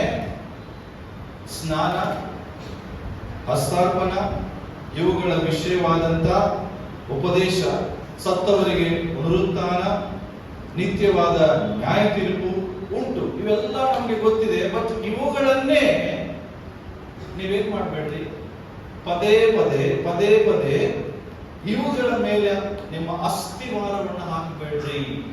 ನಿಮ್ಮ ಫೌಂಡೇಶನ್ ಇದ್ರ ಮೇಲೆ ಇರುವುದು ಬೇಡ. ಅರ್ಥ ಏನು? There are 3 levels in Christian life. 3 ಒಂದು ಹಂತಗಳು ಕ್ರೈಸ್ತ ಜೀವಿತದಲ್ಲಿ ಇದ್ದಾವೆ. ಅದರಲ್ಲಿ ಮೊದಲನೆಯ ಹಂತ ಮಗುವಿನ ಹಂತ. ಓಕೆ, ಈ ಮಗುವಿನ ಹಂತ ಅಂದ್ರೆ ಯಾವಾಗ ಒಬ್ಬ ವ್ಯಕ್ತಿ ಈ ಲೋಕದಲ್ಲಿ ಸತ್ಯವನ್ನು ತಿಳ್ಕೊಂಡು ಯೇಸುವನ್ನು ನಂಬಿ ದೀಕ್ಷಾಸ್ನಾನ ಹೊಂದಿ ಆತನು ಸಭೆಗೆ ಬರಲಿಕ್ಕೆ ಪ್ರಾರಂಭಿಸ್ತಾನೋ ಆತನು ಒಂದು ಮಗುವಾಗಿ ಬರ್ತಾನೆ. ಆದ್ರೆ ಪೌಲನು ನೀವು ಕೇವಲ ಮಗುವಾಗಿ ಇರುವುದು ಇಷ್ಟ ಇಲ್ಲ. The book of John, 1 John, the epistle of 1 John, chapter 2, verse 12. ಎರಡನೇ ಯೋಹಾನನ ಬರೆದ ಪತ್ರಿಕೆ ಮೊದಲನೇ ಯೋಹಾನ ಪತ್ರಿಕೆ 2ನೇ ಅಧ್ಯಾಯ 12ನೇ ವಚನ ಹೀಗೆ ಹೇಳ್ತದೆ, ಮಕ್ಕಳಿಗ, ತಂದೆಗಳೇ, ಯವನಸ್ಥರೇ. 3 ಪದಗಳನ್ನು ಬಳಸ್ತಾರೆ. ಓದ್ತೀರಾ? ಬೈಬಲ್ ತಂದವರು ತಂದೆಯವರು ಸ್ಕ್ರೀನ್ ಅಲ್ಲಿ ಬರ್ತದೆ, ಓದಿ. ಪ್ರಿಯರಾದ ಮಕ್ಕಳೇ, ಎಸ್, ಕ್ರಿಸ್ತನ ಹೆಸರಿನ ನಿಮಿತ್ತ ಓಕೆ, ನಿಮ್ಮ ಪಾಪಗಳು ಕ್ಷಮಿಸಲ್ಪಟ್ಟಿರುವುದರಿಂದ ನಿಮಗೆ ಬರೆಯುತ್ತೇನೆ. ಓಕೆ, ತಂದೆಗಳೇ, ಆದಿಯಿಂದಿರುವ ಆತನನ್ನು ನೀವು ಬದ್ಧರಾಗಿದ್ದರಿಂದ ನಿಮಗೆ ಬರೆಯುತ್ತೇನೆ. ಎಸ್, ಯೌವನಸ್ಥರೇ, ಓಕೆ, ನೀವು ಕೆಡುಕನನ್ನು ಜಯಿಸಿದ್ದರಿಂದ ನಿಮಗೆ ಬರೆಯುತ್ತೇನೆ. See, these are 3 levels in Christian life. ಕ್ರೈಸ್ತ ಜೀವಿತದಲ್ಲಿರುವಂತಹ ಈ 3 ಹಂತಗಳು. ಮೊದಲನೇ ಹಂತ ಮಕ್ಕಳ ಹಂತ. ಆತನು ಮಕ್ಕಳಿಗೆ ಪತ್ರಿಕೆ ಬರೆಯುವಾಗ ಏನಂತ ಹೇಳ್ತಾ ಇದ್ದಾನೆ? ಏನ್ ಹೇಳ್ತಾ ಇದ್ದಾನೆ? ನಿಮ್ಮ ಪಾಪಗಳು I write unto you little children. ಚಿಕ್ಕ ಮಕ್ಕಳು ಅಂತ ಇಂಗ್ಲಿಷ್ ಅಲ್ಲಿ ಬರ್ತದೆ, little children. ಹೇಗೆ ಬರೀತಾ ಇದ್ದಾನೆ? Because your sins are forgiven. ನಿಮ್ಮ ಪಾಪಗಳು ಕ್ಷಮಿಸಲ್ಪಟ್ಟಿರುವುದರಿಂದ ಮಕ್ಕಳಿಗೆ ಬರೀತಾ ಇದ್ದೇನೆ. ಅರ್ಥ ಏನು? ಮಕ್ಕಳ ಹಂತ ಯಾವುದು ಇದೆ? ಏನು? ನನ್ನ ಪಾಪಗಳು ಕ್ಷಮಿಸಲ್ಪಟ್ಟಿದೆ. ಓಕೆ, ನನ್ನನ್ನು ಯೇಸು ತೊಳೆದಿದ್ದಾರೆ, ನಾನು ಸತ್ತರೆ ನನ್ನನ್ನು ಯೇಸು ಮತ್ತೆ ತಿರುಗಿ ಎಬ್ಬಿಸ್ತಾರೆ, ನನಗೆ ಪುನರುತ್ಥಾನ ಮುಂಚು, ನಾನು ಪರಲೋಕಕ್ಕೆ ಹೋಗ್ತೇನೆ. ಇದು ನಮಗೆ ಗೊತ್ತಿರುವಂತ ಹಂತ. ಬಟ್ ನೆಕ್ಸ್ಟ್ ಇನ್ನೊಂದು ಹಂತ ಬರ್ತದೆ, ಯೌವನಸ್ಥರು. ಯಾಕೆಂದ್ರೆ ಮಕ್ಕಳಾದ್ಮೇಲೆ ಒಂದೇ ಸಲ ತಂದೆ ಆಗುದಿಲ್ಲ, ಯೌವನಸ್ಥನಾಗ್ತಾನೆ. ಬಟ್ ಯೌವನಸ್ಥನಿಗೆ ಬರೀಬೇಕು ಮಾತಾಡ್ತಾನೆ, ಏನು? I write unto you the youth. ಏನಂತ? Because you have overcome the Satan, ಅಂದ್ರೆ ನೀವು ಆ ಕೆಡುಕನನ್ನ ಜಯಿಸಿದ್ದೀರಿ. ಹಲೋ, ಹಾಗಾದ್ರೆ ಎರಡನೇ ಹಂತದಲ್ಲಿ ಏನ್ ಹೇಳ್ತದೆ? ಯಾರು ಜಯವನ್ನು ಹೊಂದಿರ್ತಾರೋ ಅವರು ಎರಡನೇ ಹಂತದ ಒಂದು ವಿಶ್ವಾಸಿಗಳು, ಕ್ರೈಸ್ತ ಮಕ್ಕಳು ಅಂತ ಹೇಳ್ತಾರೆ. ಮೂರನೇ ಹಂತ ಬರ್ತದೆ ತಂದೆಗಳು. ಅರ್ಥ ಯಾರು? ಯಾರು ಪರಲೋಕದ ತಂದೆಯನ್ನು ತಿಳ್ಕೊಂಡಿದ್ದಾರೋ ಅವರು ತಂದೆ. ಪ್ರಿಯರಿಗೆ, ಇದ್ದಂಥವ್ರಿಗೆ ಎಷ್ಟು ಜನರಿಗೆ ದೇವರ ಬಗ್ಗೆ ಸಂಪೂರ್ಣ ಜ್ಞಾನ ಇದೆಯಾ? ದೇವರ ಬಗ್ಗೆ ತಿಳುವಳಿಕೆ ಇದೆಯಾ? ನೋ. ಅದರ್ಥ ನಾನು ಇವತ್ತು ಸಂದೇಶವನ್ನು ಹಾಗೆ ನಿಮಗೆ ಹೇಳ್ತಾ ಹೋಗುವಾಗ ನಿಮಗೆ ಅರ್ಥ ಆಗ್ತದೆ ನಾವು ಯಾವ ಹಂತದಲ್ಲಿದ್ದೇವೆ, ನಮ್ಮನ್ನ ದೇವರು ಯಾವ ಹಂತದಲ್ಲಿ ನಡೆಸಲಿಕ್ಕೆ ಬಯಸ್ತಾರೆ. ಯಾಕೆಂದ್ರೆ ಪ್ರಿಯರೇ, ನಾವು ನೀವು ಅನ್ಕೊಂಡಂಗೆ ಕ್ರಿಶ್ಚಿಯನ್ ಲೈಫ್ ಅಂದ್ರೆ it's not an ordinary life, ಒಂದು ಸಾಧಾರಣವಾದ ಜೀವಿತ ಕ್ರೈಸ್ತ ಜೀವಿತ ಅಲ್ಲ. ದೇವರು ನಮ್ಮೆಲ್ಲರಿಂದ ಕೆಲವು ವಿಷಯಗಳನ್ನ ಎದುರು ನೋಡ್ತಾ ಇದ್ದಾರೆ. ನಮ್ಮೆಲ್ಲರಿಂದ ಕೆಲವು ಸಂಗತಿಗಳನ್ನು ದೇವರು ನೋಡ್ತಿದ್ದಾರೆ. ನಾವು ಯಾವ ಹಂತದಲ್ಲಿ ಇವತ್ತಿದ್ದೇವೆ, ಯಾವ ಹಂತದಲ್ಲಿ ಜೀವಿಸ್ತಾ ಇದ್ದೇವೆ ಅನ್ನುವಂಥದ್ದು ದೇವರು ನೋಡ್ತಿದ್ದಾರೆ. ಯಾವ ತಂದೆ ತಾಯಿಗಳು ಸಹ ಬಯಸುವುದಿಲ್ಲ ತನ್ನ ಮಗು ಆತನು ಫಸ್ಟ್ ಕ್ಲಾಸಿಗೆ ಅಡ್ಮಿಷನ್ ಆದಾಗ 3 ವರ್ಷ ಆದ್ರೂ ಅದೇ ಕ್ಲಾಸಲ್ಲಿ ಇರ್ಬೇಕಂತ ಯಾವ ತಂದೆ ತಾಯಿಗಳು ಬಯಸುವುದಿಲ್ಲ. ಪ್ರತಿ ತಂದೆ ತಾಯಿ ಬಯಸುವುದೇನೋ ಪ್ರತಿ ವರ್ಷ ನನ್ನ ಮಗ ಮುಂದಿನ ತರಗತಿಗೆ ಹೋಗ್ಬೇಕು, ನೆಕ್ಸ್ಟ್ ಸ್ಟ್ಯಾಂಡರ್ಡ್ಗೆ ಹೋಗ್ಬೇಕು ಅನ್ನೋದನ್ನ ಬಯಸ್ತಾರೆ. ಕರೆಕ್ಟ್? ಪ್ರತಿಯೊಬ್ಬರು ಬಯಸ್ತಾರೆ. ತಿಳ್ಕೊಳ್ಳಿ, ಚಿಕ್ಕ ಮಗು ಇದ್ದಾಗ ತಂದೆ ತಾಯಿಗಳು ಊಟ ಮಾಡಿಸುವುದು ಸಾಮಾನ್ಯ. ಆದ್ರೆ ಅದೇ ಮಗು ಯವನಸ್ಥನಾಗಿ ಬೆಳೆದಾಗಲೂ ತಂದೆ ತಾಯಿಗೆ ಊಟ ಮಾಡಿಸ್ಬೇಕಂದ್ರೆ ಅರ್ಥ ಆ ಮಗುವಿನಲ್ಲಿ ಏನೋ ಸಮಸ್ಯೆ ಇದೆ, ಯಾವುದೋ ಒಂದು ಗೊತ್ತಿಲ್ಲದೆ ಇರುವಂತ ಒಂದು ಶಾರೀರಿಕವಾದ ಸಮಸ್ಯೆ, ಕಾಯಿಲೆ ಆ ಮಗು ಇದೆ ಅಂತ. ಆದ್ರೆ ಇವತ್ತು ಕ್ರೈಸ್ತರಾದಂತ ನಾವು ಯೇಸುವನ್ನು ತಿಳ್ಕೊಂಡು ಎಷ್ಟೋ ವರ್ಷಗಳಾಗಿದ್ರು ಸಹ ಬಟ್ ನಾವು ಯಾವ ಹಂತದಲ್ಲಿದ್ದೇವೆ ಅನ್ನೋದನ್ನ ಇವತ್ತು ನಾವು ಅರ್ಥ ಮಾಡಿಕೊಳ್ಬೇಕು. ಯಾಕೆಂದ್ರೆ ಪೌಲನು ಹೇಳ್ತಾರೆ, ಯೋಹಾನನು ಹೇಳ್ತಾ ಇದ್ದಾನೆ, ಓಕೆ, ಯೋಹಾನ ಹೇಳೋದು ಒಂದೇ, ಅಪೊಸ್ತಲ ಯೋಹಾನ ಮಕ್ಕಳು, ಯೌವನಸ್ಥರು, ತಂದೆಗಳು. ಅದೇ ಪ್ರಕಾರ ಪೌಲನು ಸಹ ಪತ್ರಿಕೆಯಲ್ಲಿ ಬರೀತಾನೆ, ಹಾಲು ಕುಡಿಯುವಂತವರು ಗಟ್ಟಿಹಾರ ತಿನ್ನುವಂತವರು. ಎಷ್ಟು ಜನರಿಗೆ ದೇವದರ್ಶನ ಗುಡಾರ ಗೊತ್ತು? ಟ್ಯಾಬರ್ನಾಕಲ್ ಅಂತ ಹಳೆ ಒಡಂಬಡಿಕೆಯಲ್ಲಿ ಬರ್ತದೆ. ದೇವದರ್ಶನ ಗುಡಾರ ಕೇಳಿದ್ರೆ ಹೆಸರು ಯಾರಾದ್ರೂ ಕೇಳಿದಿರ? ದೇವದರ್ಶನ ಗುಡಾರ ಅಂತ ಇಲ್ಲ ಹೇಳಿ. ಪರಿಶುದ್ಧವಾದ ಸ್ಥಳ. ಟ್ಯಾಬರ್ನಾಕಲ್ ಅಂದ್ರೆ ಏನು? ದೇವದರ್ಶನ ಗುಡಾರ ಅಂದ್ರೆ ಏನು?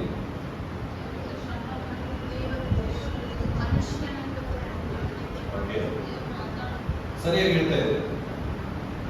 ಸ್ಪಷ್ಟವಾದಂತ ಒಂದು ಪದ ಇದೆ ವಿಮೋಚನೆ ಕಾಂಡ ಪುಸ್ತಕದಲ್ಲಿ. ದೇವರು ಮೋಶೆಗೆ ಹೇಳ್ತಾರೆ, ನೀ ನನಗೋಸ್ಕರ ಒಂದು ಗುಡಾರವನ್ನ ಸಿದ್ಧ ಮಾಡಿ. ಯಾಕೆ?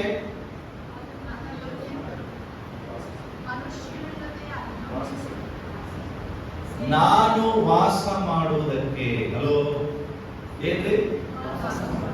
ದೇವರು ವಾಸ ಮಾಡುವುದಕ್ಕೆ ದೇವರು ಮೋಶೆಗೆ ಹೇಳ್ತಾರೆ, ನೀನೇನ್ ಮಾಡು, ಒಂದು ದೇವದರ್ಶನ ಗುಡಾರವನ್ನ ಕಚ್ಚು. ಅರ್ಥ ಆಯ್ತಾ? ದೇವದರ್ಶನ ಗುಡಾರ ಅಂದ್ರೇನು? ದೇವರು ವಾಸಿಸುವ ಸ್ಥಳ. ಎಲ್ಲರೂ ಹೇಳ್ರಿ. ಈಗ ದೇವದರ್ಶನ ಗುಡಾರ ಎಲ್ಲಿದೆ?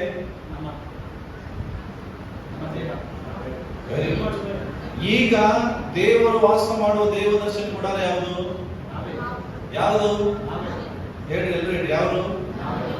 ನೀವು ದೇವರಾತ್ಮ, ನೀವೇ ಆಲಯವಾಗಿದ್ದೀರಿ. ನಿಮ್ಮ ಒಳಗಡೆ ದೇವರು ವಾಸ ಮಾಡ್ತಾನೆ. ನೀವು ಪವಿತ್ರಾತ್ಮನ ಗರ್ಭಗುಡಿಯಾಗಿದ್ದೀರಿ, ದೇವರು ನಿಮ್ಮಲ್ಲಿ ವಾಸ ಮಾಡ್ತಾನೆ. ಅರ್ಥ ಆಯ್ತಾ? ಆದ್ರೆ ಈಗ ದೇವರು ನನ್ನಲ್ಲಿ ವಾಸ ಮಾಡ್ತಾ ಇದ್ದಾರೆ ಅನ್ನೋದು ಪ್ರಶ್ನೆ. ವಾಸ ಮಾಡೋ ಸ್ಥಳ ನಾವು ಹೌದು, ಬಟ್ ಪ್ರಶ್ನೆ ಏನು? ದೇವರು ನನ್ನಲ್ಲಿ ವಾಸ ಮಾಡ್ತಿದ್ದಾನ? ದೇವದರ್ಶನ ಗುಡಾರದಲ್ಲಿ ದೇವರು ಹೇಳಿದ್ರು, ನಾನು ವಾಸ ಮಾಡೋದಕ್ಕಾಗಿ ನೀನು ನನಗೊಂದು ಗುಡಾರ ಕಚ್ಚು. ಅದ ಅರ್ಥ ದೇವದರ್ಶನ ಗುಡಾರ ಕಟ್ಟಿದ ತಕ್ಷಣ ದೇವರು ಎಲ್ಲಾ ಕಡೆ ಬರೋದಿಲ್ರಿ. ದೇವರು ಬರುವಂತ ಒಂದು ಹಂತ ಇದೆ, ಆ ಹಂತದಲ್ಲಿ ಮಾತ್ರ ದೇವರು ಬರ್ತಾರೆ. ಇವತ್ತು ನಾವೆಲ್ಲರೂ ಏನಾಗಿದ್ದೇವೆ? ದೇವರು ವಾಸ ಮಾಡುವಂತ ಗುಡಾರವಾಗಿದ್ದೇವೆ. ಬಟ್ ಪ್ರಶ್ನೆ ಏನು, ಗುಡಾರ ಏನೋ ರೆಡಿ ಇದೆ, ಆದ್ರೆ ನಮ್ಮಲ್ಲಿ ದೇವರು ವಾಸ ಮಾಡ್ತಾನ ಅನ್ನೋದು ಪ್ರಶ್ನೆ. ಪ್ರಿಯರೇ, ದೇವರು ಆದಿಯಲ್ಲಿ 6 ನೋಡ್ರಿ, ಆ 5 ದಿವಸ ಇಡೀ ಸೃಷ್ಟಿಯನ್ನ ಸೃಷ್ಟಿಸ್ತಾನೆ. ಕರೆಕ್ಟಾ? 6ನೇ ದಿವಸ ದೇವರು ಯಾರನ್ನು ಸೃಷ್ಟಿ ಮಾಡಿದ್ರು? ಮನುಷ್ಯನನ್ನು ಸೃಷ್ಟಿ ಮಾಡಿದ್ರು. 7ನೇ ದಿನ ಏನ್ ಮಾಡಿದ್ರು? ಅರ್ಥ ಇಲ್ಲ. ಏನಿದೆ ಅರ್ಥ? 5 ದಿವಸ ದೇವರು ತನಗೆ ಬೇಕಾಗಿದ್ದೆ ಅಂತಲ್ಲ, ಇಡೀ ಸೃಷ್ಟಿಯಲ್ಲಿರುವಂತದ್ದು ಎಲ್ಲವನ್ನ ಸೃಷ್ಟಿ ಮಾಡಿದ್ರು ಮನುಷ್ಯನಿಗೆ ಬೇಕಾಗಿದ್ದು. ಆದ್ರೆ 6ನೇ ದಿವಸ ತಾನು ರೆಸ್ಟ್ ಮಾಡುವ ಸ್ಥಳವನ್ನು ಉಂಟು ಮಾಡ್ತಾನೆ. ಅವ್ರು ಯಾರು? 5 ದಿವಸ ಮನುಷ್ಯರಿಗೆ ಬೇಕಾಗಿದ್ದೆಲ್ಲ ಉಂಟು ಮಾಡಿದ್ರು, ಬಟ್ 6ನೇ ದಿವಸ ದೇವರಿಗೆ ಬೇಕಾಗಿದ್ದು ಉಂಟು ಮಾಡ್ತಾರೆ. ಆ 6ನೇ ದಿವಸ ಉಂಟು ಮಾಡಿದವರು ಮನುಷ್ಯ. ಯಾವಾಗ ದೇವರು ಮನುಷ್ಯನ ಉಂಟು ಮಾಡ್ತಾರೋ ಆಗ ದೇವರು ರೆಸ್ಟ್ ಮಾಡ್ತಾರೆ. ಅರ್ಥ, you are the resting place of God. ನೀವೆಲ್ಲರೂ ದೇವರು ವಿಶ್ರಾಂತಿ ತೆಗೆದುಕೊಳ್ಳುವಂತ ಸ್ಥಳವಾಗಿದ್ದೀರಿ. ಆದ್ರೆ ಪ್ರಶ್ನೆ, ದೇವರು ನನ್ನಲ್ಲಿ ವಿಶ್ರಾಂತಿ ತೆಗೆದುಕೊಳ್ತಾ ಇದ್ದಾನ? ಯಾರಾದ್ರೂ ಒಂದು ಆಸೆಯಿಂದ ಮನೆ ಕಟ್ತಾರೆ. ಮನೆ ಕಟ್ಟಿದ ಅರ್ಥ ಏನು? ಅಲ್ಲಿ ಅವರು ವಾಸ ಮಾಡ್ತಾರೆ. ಮನೆ ಕಟ್ಟಿದ ನಂತರ ಅವರು ವಾಸ ಮಾಡಕ್ ಆಗ್ತಿಲ್ಲ ಅಂದ್ರೆ ಓನರ್ಗೆ ಏನಾಗ್ತದೆ? ಖುಷಿ ಆಗ್ತದೆ. ಈ ಮನೆಯನ್ನ ಪರಲೋಕದ ಓನರ್ ರೆಡಿ ಮಾಡಿದ್ದಾನೆ, ಬಟ್ ರೆಡಿ ಆದ ಮೇಲೆಯೂ ಆತನು ವಾಸ ಮಾಡ್ಲಿಕ್ಕೆ ಸ್ಥಳ ಇಲ್ಲ ಅಂದ್ರೆ ಎಷ್ಟು ಬೇಸರ ಆಗ್ತದೆ. ಭೂಲೋಕದಲ್ಲಿ ನಾವೇ 1 ವರ್ಷ 2 ವರ್ಷ ಕಷ್ಟಪಟ್ಟು ಮನೆ ಕಟ್ಟುವಾಗ ನಮಗೆ ಅಲ್ಲಿ ವಾಸ ಮಾಡಕ್ ಆಗ್ತದೆ ಎಷ್ಟೋ ಸಮಸ್ಯೆ ಅಲ್ಲ. ಪ್ರಿಯರೇ, ಇವತ್ತು ನಮ್ಮನ್ನು ಕೇಳ್ಕೊಳ್ಬೇಕು, ದೇವರು ನನ್ನನ್ನ ತನ್ನ ಗುಡಾರವಾಗಿ ಸೃಷ್ಟಿ ಮಾಡಿದ್ದಾರೆ ಏನೋ ಹೌದು, ಆದ್ರೆ ದೇವರು ಇಲ್ಲಿ ಬಂದು ವಾಸ ಮಾಡ್ತಿದ್ದಾನೆ. ಓಕೆ, ಈಗ ನಾವೆಲ್ಲರೂ ಹಳೆ ಒಡಂಬಡಿಕೆಗೆ ಹೋಗೋಣ. ಎಲ್ಲಿ ಹೋಗೋಣ? ದೇವದರ್ಶನ ಗುಡಾರ. ಎಷ್ಟು ಜನ ನೋಡಿದ್ರಿ ಇಲ್ಲಿ ಗೊತ್ತಿಲ್ಲ, ಬಟ್ ಇವತ್ತು ನೀವು ನೋಡ್ತೀರಿ. ಏನನ್ನ? ಮೋಶೆ ಕಟ್ಟಿದ ದೇವದರ್ಶನ ಗುಡಾರವನ್ನು ಇವತ್ತೆಲ್ಲರೂ ನೋಡೋಣ. ಓಕೆ ಓಕೆ, ಎಲ್ಲೂ ತೆಗೆದಿ ವಿಮೋಚನ ಕಾಂಡ 25ನೇ ಅಧ್ಯಾಯ 8ನೇ ವಚನ ಓದಲಿ. The book of Exodus chapter 25 verse 8. ನಾನು ಅವರ ಮಧ್ಯದಲ್ಲಿ ವಾಸಿಸುವುದಕ್ಕೆ ನನಗೆ ಒಂದು ದೇವಸ್ಥಾನವನ್ನು ಕಟ್ಟಿಸಬೇಕು. Yes. ನಾನು ನಿನಗೆ ತೋರಿಸುವ ಮಾದರಿಯ ಪ್ರಕಾರವೇ ಗುಡಾರವನ್ನು ಅದರಲ್ಲಿರುವ ಎಲ್ಲ ಸಾಮಾನುಗಳನ್ನು ಮಾಡಿಸಬೇಕು. Yes. English ಅಲ್ಲಿ ಹೇಳ್ತದೆ, make a sanctuary for me and I will dwell among them. Make this tabernacle and all its furnishing exactly like the pattern I will show you. ನಾನು ನಿನಗೆ ತಿಳಿಸುವ ರೀತಿಯಲ್ಲಿ ಏನ್ ಮಾಡು? ದೇವದರ್ಶನದ ಗುಡಾರವನ್ನ ನೀನು ಕಚ್ಚು. ಓಕೆ, ಹಾಗ ಮೋಶೆ ಕಟ್ಟಿದ ದೇವದರ್ಶನ ಗುಡಾರ ಹೇಗಿತ್ತು ಗೊತ್ತಾ ಪ್ರಿಯರೇ? ಈ ರೀತಿ ನೋಡಿದಿರಾ? ಯಾರಾದ್ರೂ ನೋಡಿದಿರಾ? This is the tabernacle of God. ಯಾಕೆ ನಾನು ಇದನ್ನ ಹೇಳ್ತಾ ಇದ್ದೇನೆ? ಇದಕ್ಕೂ ನಮ್ಮ ಜೀವಿತಕ್ಕೂ ಬಹಳ ಸಂಬಂಧ ಇದೆ. ಇದನ್ನ ಕಲಿತ್ರೆ ನಮ್ಮ ಲೈಫ್ ಅನ್ನು ನಾವು ಕಲೀಲಿಕ್ಕೆ ಸಾಧ್ಯ ಆಗ್ತದೆ. ಅದಕ್ಕೆ ನೀವೆಲ್ಲರೂ ಮೋಶೆ ಕಟ್ಟಿದಂತ ಟ್ಯಾಬರ್ನಾಕಲ್ ಈ ರೀತಿಯಾಗಿತ್ತು. ದಿಸ್ ಇಸ್ ದ ಸೇಮ್, ಇದೇ ರೀತಿಯಾಗಿತ್ತು. ಓಕೆ, ಬಟ್ ಇದೇ ಅಲ್ಲ, ಇದೇ ರೀತಿ ಹೇಳ್ತಾ ಇದ್ದೀನಿ. ಇದೇ ಅಲ್ಲ, ಇದನ್ನ ತಗೊಂಡು ಫೋಟೋ ಮಾಡಿಲ್ಲ, ಬಟ್ ಇದೇ ಪ್ಯಾಟರ್ನ್, ಇದೇ ರೀತಿಯಾಗಿ ಟ್ಯಾಬರ್ನಾಕಲ್ ಆಫ್ ಗಾಡ್ ಕಚ್ಚಲ್ಪಡ್ತು. ಇದು ನಿಮಗೆ 3D ಡಯಾಗ್ರಾಮ್. ಇದ್ರ ಬಗ್ಗೆ ವಿವರಣೆ ನಾನು ಮಾಡಲ್ಲ, ಯಾಕಂದ್ರೆ ನೀವು ವಿಮೋಚನೆ ಕಾಂಡ 25ನೇ ಅಧ್ಯಾಯದಿಂದ 40ನೇ ಅಧ್ಯಾಯ ತನಕ ಓದಿದ್ರೆ ಇಡೀ ಟ್ಯಾಬರ್ನಾಕಲ್ ಹೆಂಗಿದೆ ಅಂತ ಗೊತ್ತಾಗುತ್ತೆ. 25ನೇ ಅಧ್ಯಾಯದಿಂದ 40ನೇ ತನಕ ಅದನ್ನ ಹೆಂಗೆ ಕಟ್ಟಬೇಕು ಅಂತ ದೇವರು ಹೇಳ್ತಾ ಹೋದ, ಮೋಶೆ ಹಂಗೆ ಕಟ್ತಾ ಹೋದ. ಓಕೆ, 15 ಅಧ್ಯಾಯ ಓದ್ಬೇಕಾಗ್ತದೆ. ಓಕೆ, ಸೊ ಬಟ್ ಇದು 2D ಡಯಾಗ್ರಾಮ್ ಅಲ್ಲಿ ನೋಡುವಾಗ ಇದರಲ್ಲಿ 3 ಹಂತ ಇದೆ, 3 ಸ್ಥಳಗಳಿದೆ. ನಮ್ಮ ಕ್ರೈಸ್ತ ಜೀವಿತದ 3 ಹಂತಗಳು ಹೇಗಿದೆಯೋ ಹಾಗೆ ಈ ಒಂದು ದೇವದರ್ಶನ ಗುಡಾರದಲ್ಲಿ 3 ಹಂತಗಳಿದೆ. ಮೊದಲನೇ ಹಂತ ಇಲ್ಲಿ ಕಣ್ಣಿಗೆ ಕಾಣ್ತಾ ಇದೆ, ಬಟ್ ಇನ್ನು 2 ಹಂತ ಇದ್ರ ಒಳಗಡೆ ಇದೆ. ಅದು ನೀವು 2D ಡಯಾಗ್ರಾಮ್ ಅಲ್ಲಿ ನೋಡುವಾಗ ಗೊತ್ತಾಗ್ತದೆ. ಇದು ದ ಟ್ಯಾಬರ್ನಾಕಲ್ ಆಫ್ ಗಾಡ್, ದೇವದರ್ಶನದ ಗುಡಾರ. ಓಕೆ, ಇದ್ರ ಬಗ್ಗೆ ನೀವು ಅರ್ಥ ಮಾಡ್ಕೊಳ್ಳಿ. ಫಸ್ಟ್ ನಾನು ನಿಮಗೆ ಹೇಳಿದ್ದು ಆಗಲೇ ಹೊರಗಡೆ ಕಾಣ್ತಾ ಇರೋದು ಈ ಭಾಗ. This is called outer court, ಅಂಗಳ ಅಂತ ಕನ್ನಡದಲ್ಲಿ ಕರೀತಾರೆ. ಇದಕ್ಕೆ ಏನಂತ ಕರೀತಾರೆ? ಅಂಗಳ. ಈ ಆಗಲೇ ನೀನು ನೋಡಿದ್ರಲ್ಲ ಮುಚ್ಚಲ್ಪಟ್ಟಿತ್ತು, ಅದು ಈ ಭಾಗ. ಇದರಲ್ಲಿ ಎರಡು ಸ್ಥಳ ಇದೆ. ಒಂದು ಪರಿಶುದ್ಧವಾದ ಸ್ಥಳ, ಅದಕ್ಕೆ ಹೋಲಿ ಪ್ಲೇಸ್ ಅಂತಾರೆ. ಈ ಪರ್ಪಲ್ ಕಲರ್ ಒಂದು ಪರದೆ ಹಿಂದೆ ಇನ್ನೊಂದು ಸ್ಥಳ ಬರ್ತದೆ, ಅದಕ್ಕೆ ಅತಿ ಪರಿಶುದ್ಧವಾದಂತ ಸ್ಥಳ ಅಂತ ಕರೀತಾರೆ. ಓಕೆ, ಅರ್ಥ ಆಗ್ತದೆಯಾ? ಅರ್ಥ ಏನಂದ್ರೆ ಇಲ್ಲಿ 3 ಅಂತ ಇದೆ, 1 2 3. ಇದನ್ನ ದೇವರು ಯಾಕೆ ಕಟ್ಟಲಿಕ್ಕೆ ಹೇಳಿದ್ರು? ಮಾತಾಡಿ. ಎದಕ್ಕೆ ಕಟ್ಟಲಿಕ್ಕೆ ಹೇಳಿದ್ರು? ದೇವರು ಬಂದು ವಾಸ ಮಾಡಲಿಕ್ಕೆ. ಇದೇ ರೀತಿಯಾದ ಗುಡಾರದ ಹಾಗೆ ನಮ್ಮೆಲ್ಲರ ಲೈಫ್ ಇದೆ. ಇಲ್ಲಿ ಕೂತಂತ ಪ್ರತಿಯೊಬ್ಬರ ಜೀವಿತ ಈ ದೇವದರ್ಶನ ಗುಡಾರದ ರೀತಿಯಲ್ಲಿದೆ. ಓಕೆ, ಹಾಗಾಗಿ ಇವತ್ತು ನೀವು ಒಂದೊಂದೇ ಕಲಿಲಿಕ್ಕೆ ಹೋಗ್ತಾ ಇದ್ದೀರಿ. ಹಾಗಾದ್ರೆ ಅಂಗಳ ಅಂದ್ರೆ ಏನು? ಪರಿಶುದ್ಧ ಸ್ಥಳ ಅಂದ್ರೆ ಯಾವುದು? ಅತಿ ಪರಿಶುದ್ಧ ಸ್ಥಳ ಅಂದ್ರೆ ಯಾವುದು? ದೇವರು ವಾಸ ಮಾಡುವುದು, ದೇವರು ಮಾತನಾಡುವುದು ಇಲ್ಲಿ. ಎಲ್ಲಿ? ಅತಿ ಪರಿಶುದ್ಧವಾದ ಸ್ಥಳದಲ್ಲಿ, ಅಂಗಳದಲ್ಲಿ ಅಲ್ಲ. ಪರಿಶುದ್ಧವಾದ ಸ್ಥಳದಲ್ಲಿ ಅಲ್ಲ. ದೇವರು ಮಾತನಾಡುವುದರಲ್ಲಿ ಅತಿ ಪರಿಶುದ್ಧವಾದ ಸ್ಥಳ. ಹಾಗಾದ್ರೆ ಇದಕ್ಕೂ ನಮ್ಮ ಜೀವಿತಕ್ಕೂ ಇರುವಂತ ಹೋಲಿಕೆ ಏನು? ನಮಗೂ ಇದಕ್ಕೂ ಏನು ಅಳವಡಿಕೆ ಇದೆ ಅನ್ನುವಂಥ ವಿಷಯವನ್ನ ನಾವು ಕಲಿಯುತ್ತಾ ಇದ್ದೇವೆ. ಸೊ ಮೊದಲನೇದಾಗಿ ನಾವು ಒಂದೊಂದೇ ಕಲಿಲಿಕ್ಕೆ ಇರೋಣ. ಮೊದಲು ಯಾವುದು? The first level is outer court. ಮೊದಲು ಅಂಗಳದ ಬಗ್ಗೆ ನಾವು ಕಲಿಯೋಣ. ಅಂಗಳ ಹೇಗಿತ್ತು? ಈ ರೀತಿಯಾಗಿತ್ತು, ಹೌದಾ? ಸಾರಿ, ಅಂಗಳ ಹೇಗಿತ್ತು? ಇದು ಅಂಗಳ. ಅರ್ಥ ಏನು?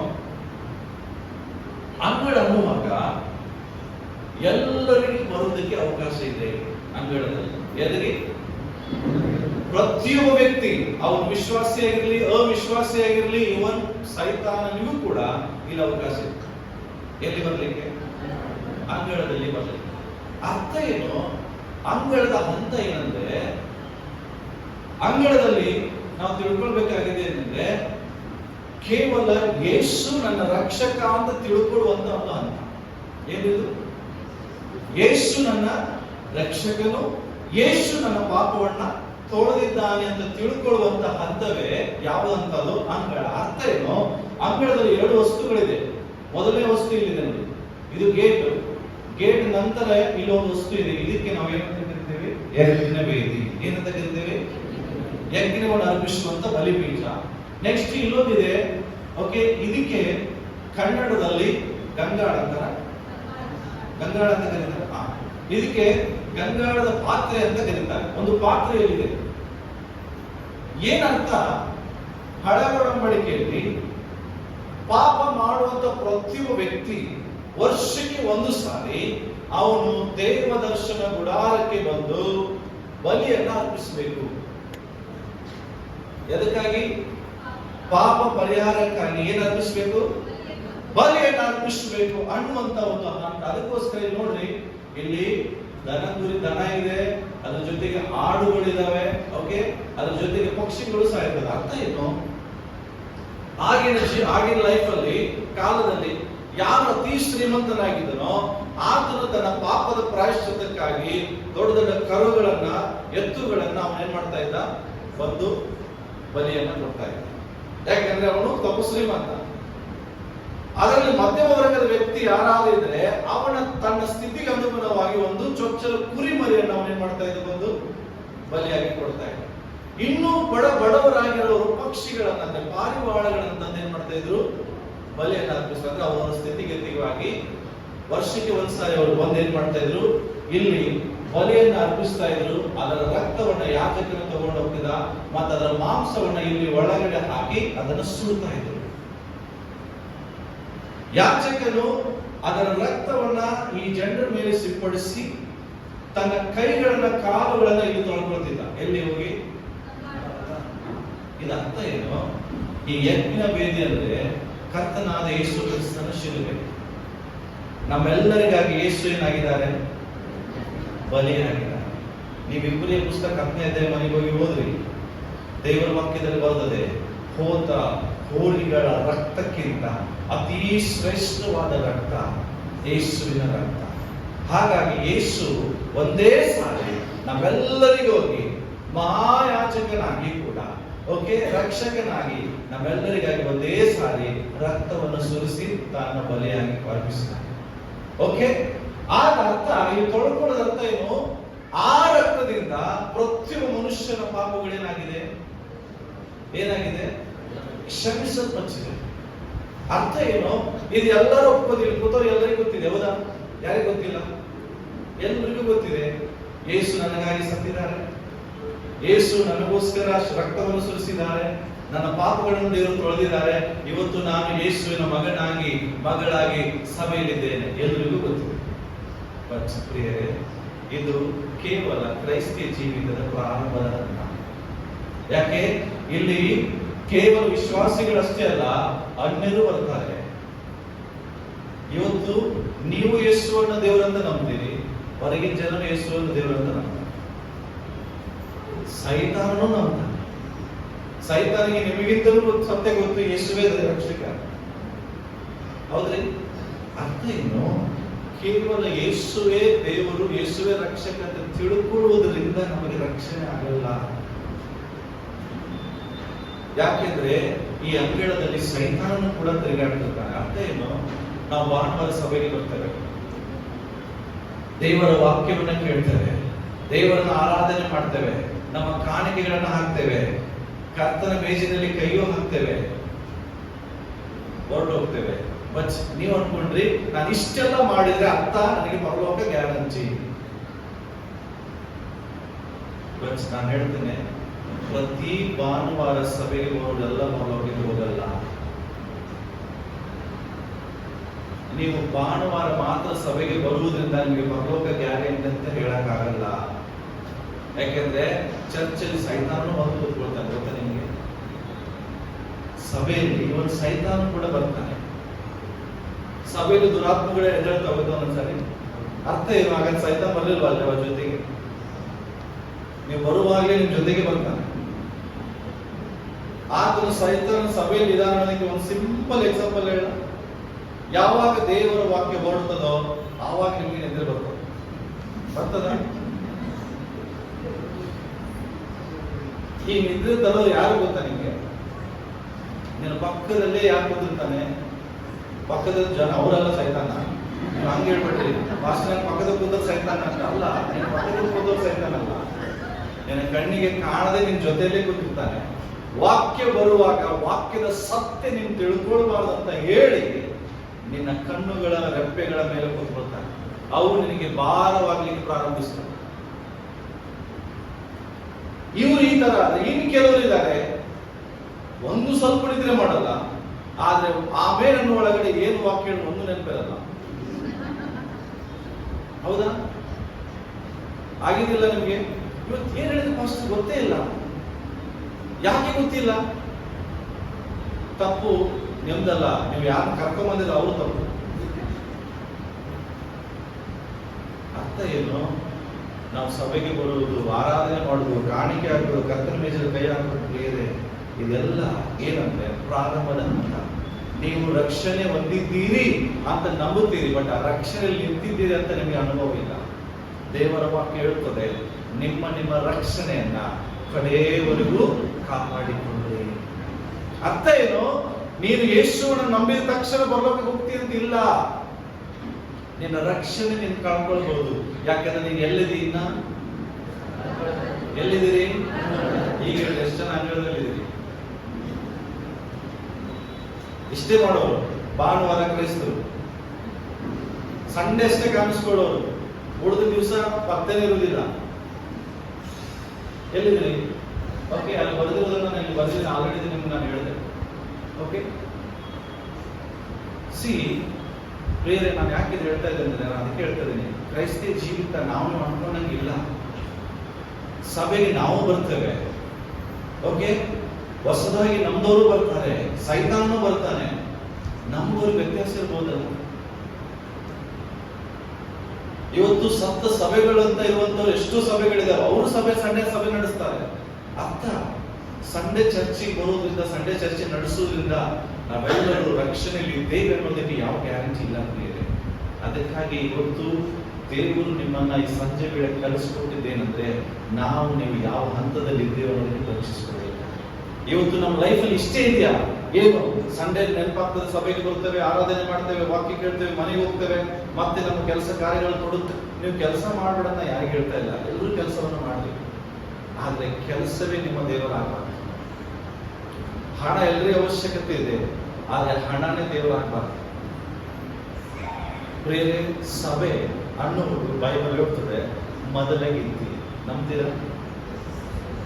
ಸಭೆ ಮೊದಲ ಗಿಂತಿ ಆಗಿದೆ, ಅಂದ್ರೆ ಕಣ್ಣೆ ಆಗಿದೆ. ಕಣ್ಣೆ ಅಂತ ಯಾರಿಗೆ ಕರೀತಾರೆ? ಮದುವೆ ಆಗದಿರುವ ಸ್ತ್ರೀ. ಬಟ್ ಸಭೆ ಎಂಬ ಕಣ್ಣೆಗೆ ಎಂಗೇಜ್ಮೆಂಟ್ ಆಗಿದೆ. ಯಾರೊಚ್ಚಿಗೆ? ಯೇಸು ಕ್ರಿಸ್ತನೆಂಬ ಮೊದಲಿಂಗನ ಜೊತೆಗೆ ಎಂಗೇಜ್ಮೆಂಟ್ ಆಗಿದೆ. ಲೋಕದಲ್ಲಿ ಒಂದು ಹುಡುಗಿ ಎಂಗೇಜ್ಮೆಂಟ್ ಆದ ನಂತರ ಅರ್ಥ ಏನು? She is engage with someone. ಅವಳು ಇನ್ನೊಬ್ಬರೊಟ್ಟಿಗೆ ಏನಾಗಿದೆ? ಎಂಗೇಜ್ ಆಗಿದೆ. ಅರ್ಥ ಏನು? ಎಂಗೇಜ್ ಆದ ತಕ್ಷಣ ಇನ್ನೊಬ್ಬರೊಟ್ಟಿಗೆ ಎಂಗೇಜ್ ಆಗಂಗಿಲ್ಲ. ಎಂಗೇಜ್ ಆಗೋಕ್ಕಿಂತ ಮುಂಚೆ ಎಲ್ಲರೊಟ್ಟಿಗೆ ಎಂಗೇಜ್ ಆಗ್ತಿಲ್ಲ. ಅಂದ್ರೆ ಎಂಗೇಜ್ ಅಂದ್ರೆ ಏನು? ವ್ಯವಹಾರ, ಒಡನಾಟ, ಎಲ್ಲರೊಟ್ಟಿಗೆ ಅಡ್ಡಾಡುವಂಥದ್ದು ಎಲ್ಲ ಇತ್ತು. ಬಟ್ ಒಂದ್ಸರಿ ಎಂಗೇಜ್ ಆದ ತಕ್ಷಣ ಅವಳು ಏನ್ ಮಾಡ್ತಾಳೆ? ಈಗ ಮದುವೆ ಆಗುವ ತನಕ ಅವಳು ಇನ್ನೊಬ್ಬರ ಸಹವಾಸಕ್ಕೆ ಬಿಡ್ತಾಳೆ, ಇನ್ನೊಬ್ಬರೊಟ್ಟಿಗೆ ಚಾಟಿಂಗ್ ಮಾಡೋದನ್ನ ಬಿಡ್ತಾಳೆ. ಹೌದಾ? ಈಗ ಇನ್ನೊಬ್ಬರೊಟ್ಟಿಗೆ ಎಂಗೇಜ್ಮೆಂಟ್ ಆದ್ರೂ ಅವಳು ಇನ್ನೊಬ್ಬರೊಟ್ಟಿಗೆ ಚಾಟಿಂಗ್ ಮಾಡೋದು, ಇನ್ನೊಬ್ಬರೊಟ್ಟಿಗೆ ಅಡ್ಡಾಡೋದು ಆದ್ರೆ ಅವ್ರಿಗೇನು ಕಣ್ಣೆ ಅಂತ ಕರೀತಾರ? ಕರೀದಿರಲ್ಲ. ಏನಂತ ಕರೀತಾರೆ? ವ್ಯಭಿಚಾರ ಅಂತ ಕರೀತಾರೆ. ಕರೆಕ್ಟಾ? ಅರ್ಥ ಏನು? ಒಂದು ಸಲ ಎಂಗೇಜ್ಮೆಂಟ್ ಆದ್ರೆ ಮದುವೆ ಆಗುವ ತನಕ ಆ ಮದುವೆ ಆಗುವ ಹುಡುಗನ ಧ್ಯಾನದಲ್ಲೇ ಮತ್ತೆ ನಿರೀಕ್ಷೆಯಲ್ಲೇ ಅವ್ರು ಇರ್ತಾರೆ. ಅವಳಿಗೆ ಏನಂತ ಕರೀತಾರೆ? ಕನ್ಯೆ. ಇವತ್ತು ಸಭೆಯಾದಂತ ನಾವೆಲ್ಲರೂ ಏನಾಗಿದ್ದೇವೆ? ಕರ್ತನು ನಮ್ಮೆಲ್ಲರ ಜೊತೆಗೆ ಎಂಗೇಜ್ಮೆಂಟ್ ಮಾಡ್ಕೊಂಡು ಹೋಗಿದ್ದಾರೆ, ಹೇಳಿದ್ದಾರೆ, ನಾನು ಬೇಗನೆ ಬರ್ತೇನೆ, ಬಂದು ನನ್ನ ಸಭೆಯನ್ನ ಕರ್ಕೊಂಡೋಗಿ ನಾನು ಮತ್ತೆ ಪರಲೋಕದಲ್ಲಿ ವಿವಾಹ ಆಗ್ತೇನೆ ಅಂತ ಹೇಳಿದ್ದಾರೆ. ಹೌದಾ? ಹಾಗಾದ್ರೆ ಎಂಗೇಜ್ಮೆಂಟ್ ಆದ್ಮೇಲೆ ಈಗ ಸಭೆ ಏನ್ ಮಾಡ್ಬೇಕು? ಯಾರ ಧ್ಯಾನದಲ್ಲಿ ಇರಬೇಕು? ಇದೇವಾ? ಯೇಸು ಕ್ರಿಸ್ತಂದೇ ಧ್ಯಾನದಲ್ಲಿ ಇದೆವಾ? ಬಟ್ ಹಾಡಾಡ್ತೇವಲ್ಲ, ಏನು? ಆಸ್ತಿ ಪಾಸ್ತಿ ಬೇಡವಯ್ಯ ಆಡೋದಿಲ್ಲ. ಬೆಳ್ಳಿ ಬಂಗಾರ ಎಲ್ಲ ನೀನೇ ಅಯ್ಯ. ಅದು ಯಾರಾದ್ರೂ ಬೆಳ್ಳಿ ಬಂಗಾರ ಬೇಡ ಅಂತೀರ? ಲೋಕದಲ್ಲಿ ಸಿಕ್ಕರೆ ಆಸ್ತಿ ಬೇಡ ಅಂತೀರ? ಅರ್ಥ ನಾನು ಹೇಳಿದ್ರು ಬಿಡಂತ ಹೇಳ್ತಿಲ್ಲ. ಬಟ್ ನಮ್ಮ ಧ್ಯಾನ ಎಲ್ಲಿದೆ? ಕರ್ತನು ಬರ್ತಾನೆಂಬುದಾಗಿ ಹೇಳಿ ವಾಗ್ದಾನ ಮಾಡೋದ ಮೇಲೆ ಒಂದು ಹುಡುಗಿಯಿಂದ ನಾನು ಮದುವೆ ಆಗೋ ಗಂಡ ನಾನು ಬೇಗನೆ ಒಂದು ಮದುವೆ ಆಗಿ ನಿನ್ನ ನನ್ನ ಮನೆ ಕರ್ಕೊಂಡು ಹೋಗ್ತೇನೆ ಅಂತ ಹೇಳಿದ ಮೇಲೆ ಅವಳು ಪ್ರತಿನಿತ್ಯ ಅವನ ಎದುರನ್ನು ನೋಡ್ತಿರ್ತಾಳೆ, ಅವನ ದಾರಿಯನ್ನು ಕಾಯ್ತಿರ್ತಾಳೆ, ಅವನ ಫೋನಿಗಾಗಿ ವೇಟ್ ಮಾಡ್ತಿರ್ತಾಳೆ. ಆದ್ರೆ ಇವತ್ತು ಸಭೆ ಕರ್ತನಿಗಾಗಿ ವೇಟ್ ಮಾಡ್ತಿಲ್ಲ, ದೇವರ ಧ್ಯಾನದಲ್ಲಿ ಇಲ್ಲ, ದೇವರ ಸ್ವರ ಕೇಳಿಸ್ಕೊಳ್ಳೋಕೆ ಇಂಟ್ರೆಸ್ಟ್ ಇಲ್ಲ. ಭಾನುವಾರ ಒಂದು ಸಭೆಗೆ ಅಟೆಂಡೆನ್ಸ್ ಹಾಕ್ಬಿಟ್ರೆ ಸಾಕಂತ ಹೇಳ್ತಾರೆ. ಪ್ರಿಯರೇ, ನಾವೆಲ್ಲ ಎಲ್ಲಿದ್ದೇವೆ? ಜೋರಾಗಿ ಹೇಳ್ರಿ. ಪಕ್ಕದವ್ರು ಕೇಳಿ, ನೀನ್ ಎಲ್ಲಿದ್ದೀಯ? ಕೇಳ್ರಿ. ಎಷ್ಟು ನಾಸ್ತಿದೆ. ಏನು ಉತ್ತರ ಬಂತು? ಎಲ್ಲರೂ ಅಂಗಳದಲ್ಲಿದ್ದಾರ? ಬಟ್ ದೇವರು ನೀವು ಅಂಗಳದಲ್ಲಿ ಇರೋದು ಬಯಸುವುದಿಲ್ಲ. ನೀವೆಲ್ಲಿ ಹೋಗ್ಬೇಕು? ನೆಕ್ಸ್ಟ್ ಯಾವ ಹಂತ ಇದೆ? ಸೆಕೆಂಡ್ ಲೆವೆಲ್ ಯಾವುದು? ಹೋಲಿ ಪ್ಲೇಸ್, ಪರಿಶುದ್ಧ ಸ್ಥಳ. ಓಕೆ, ಇದು ಪರಿಶುದ್ಧವಾದ ಸ್ಥಳ. ಏನಿದು? ಆ ಗುಡಾರದ ಒಳಗಡೆ ಇದ್ದದ್ದು 2 ಸ್ಥಳ. ಅದರಲ್ಲಿ 1ನೇದು ಸ್ಥಳ ಯಾವುದು? ಪರಿಶುದ್ಧವಾದ ಸ್ಥಳ. ಈ ಪರಿಶುದ್ಧವಾದ ಸ್ಥಳದಲ್ಲಿ ಬಹಳಷ್ಟು ಜನ ಇದ್ದಾರೆ, ಒಬ್ಬರಿದ್ದಾರೆ.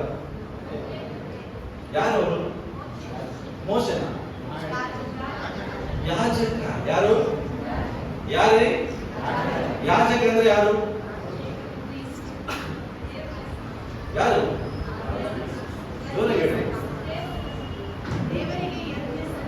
ದೇವರಿಗೆ ಯಜ್ಞ ಸಲ್ಲಿಸು. Okay, representative of god. ಮತ್ತೆ ಹೂ ಇಸ್ ಪ್ರೀಸ್ಟ್? ಸಭೆ. ಎಲ್ಲ ಸಭೆ ಹೇಳ್ತಾ ಇದ್ರಿ, ಮಧ್ಯಸ್ಥ ಹೌದು, ದೇವರ ಪ್ರತಿನಿಧಿ ಹೌದು, ಯಜ್ಞವನ್ನು ಅರ್ಪಿಸೋನಲ್ಲ ಹೌದು. ಬಟ್ ಅವನ ಕೆಲಸ ಏನು? ದೇವರ ಸೇವೆ ಮಾಡೋದು. ಹೌದಾ? ಪ್ರೀಸ್ಟ್ ಅಂದ್ರೆ ಯಾರು?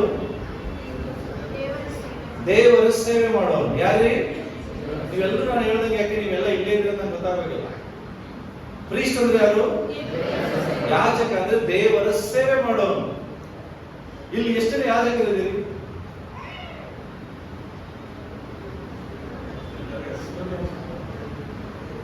ಎಷ್ಟು ಜನ ಯಾಜಕರಿದ್ದೀರಿ?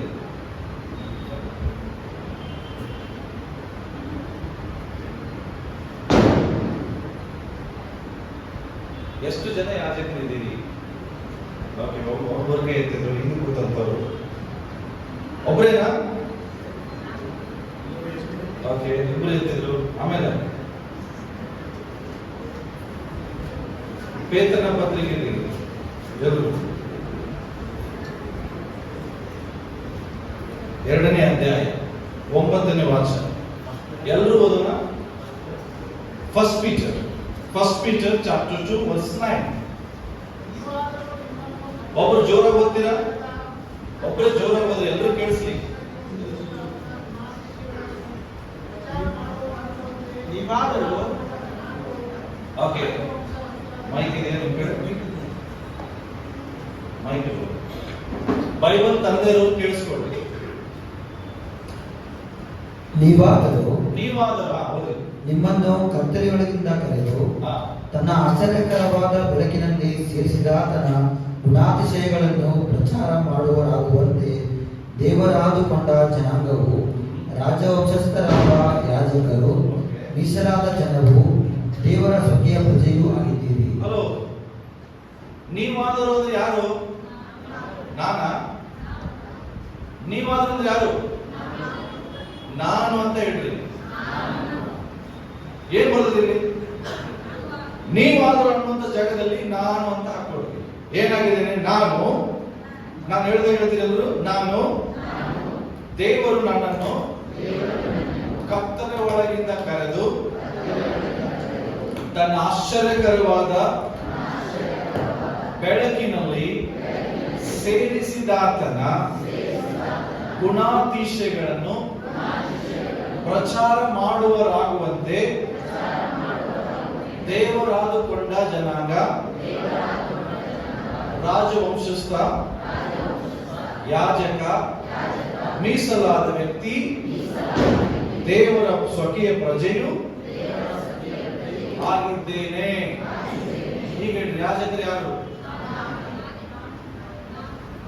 ಯಾಜಕರ ಕೆಲಸ ಏನು? ನಾವು ಮಾಡ್ತಾ ಇದ್ದೇವಾ? ಯಾಜಕರಾಗಿ ಕರೆಯಲ್ಪಟ್ಟಿದ್ದೇವೆ, ಬಟ್ ಯಾಜಕನ ಕೆಲಸ ಮಾಡ್ತಾ ಇಲ್ಲ. ಅದಕ್ಕಾಗಿ ಇನ್ನು ನಾವು 2ನೇ ಹಂತಕ್ಕೆ ಹೋಗಿಲ್ಲ. ಬಟ್ ಯಾರು 2ನೇ ಹಂತಕ್ಕೆ ಬರುವುದಿಲ್ಲ, ಅವರು ಪರಲೋಕಕ್ಕೆ ಹೋಗ್ತಾರೆ ಅನ್ನೋ ಗ್ಯಾರಂಟಿ ನಾನು ಕೊಡೋದಿಲ್ಲ. 2ನೇ ಹಂತಕ್ಕೆ ಬರದೆ ಪರಲೋಕ ಇಲ್ಲ. ಯಾಕಂದ್ರೆ ನೀವು ಸೈತಾನಿಗೆ ಅಂಗಳದಲ್ಲಿ ಎಂಟ್ರಿ ಇದೆ, ಅದ್ರ ಒಳಗಡೆ ಎಂಟ್ರಿ ಇಲ್ಲ. ಅರ್ಥ ಆಯ್ತಾ? ಯವನಸ್ಥರೇ, ನೀವು ಸೈತಾನನ ಜಯಿಸಿದ್ದರಿಂದ ನಿಮಗೆ ಬರೆಯುತ್ತೇನೆ. ಅರ್ಥ, ಸೈತಾನನ ಜಯಿಸಿದ ಮೇಲೆ ಮತ್ತೆ ಸೈತಾನ ನಿಮ್ಮ ಬಳಿ ಬರುವುದಿಲ್ಲ. ಶತ್ರು ಒಂದು ಸರಿ ಸೋತ ಮೇಲೆ ಮತ್ತೆ ಆತನು ಅವರ ಬಳಿಗೆ ಹೋಗುವುದಿಲ್ಲ. ಸೋತ ಮೇಲೆ ಅವನು ಮನೆಗೆ ಹೋಗ್ತಾನೆ. ಸೈತಾನನ ನೀವು ಸೋಲಿಸಿದ್ರೆ ಸೈತಾನ ನಿಮ್ಮ ಬಾಜು ಬರುವುದಿಲ್ಲ. ಸೈತಾನ ನಿಮ್ಮ ಜೊತೆ ನಿಮ್ಮ ಮನೆಗೆ ಬರುವುದಿಲ್ಲ. ಸೈತಾನ ನಿಮ್ಮ ಕುಟುಂಬದಲ್ಲಿ ಎಂಟ್ರಿ ಆಗುವುದಿಲ್ಲ.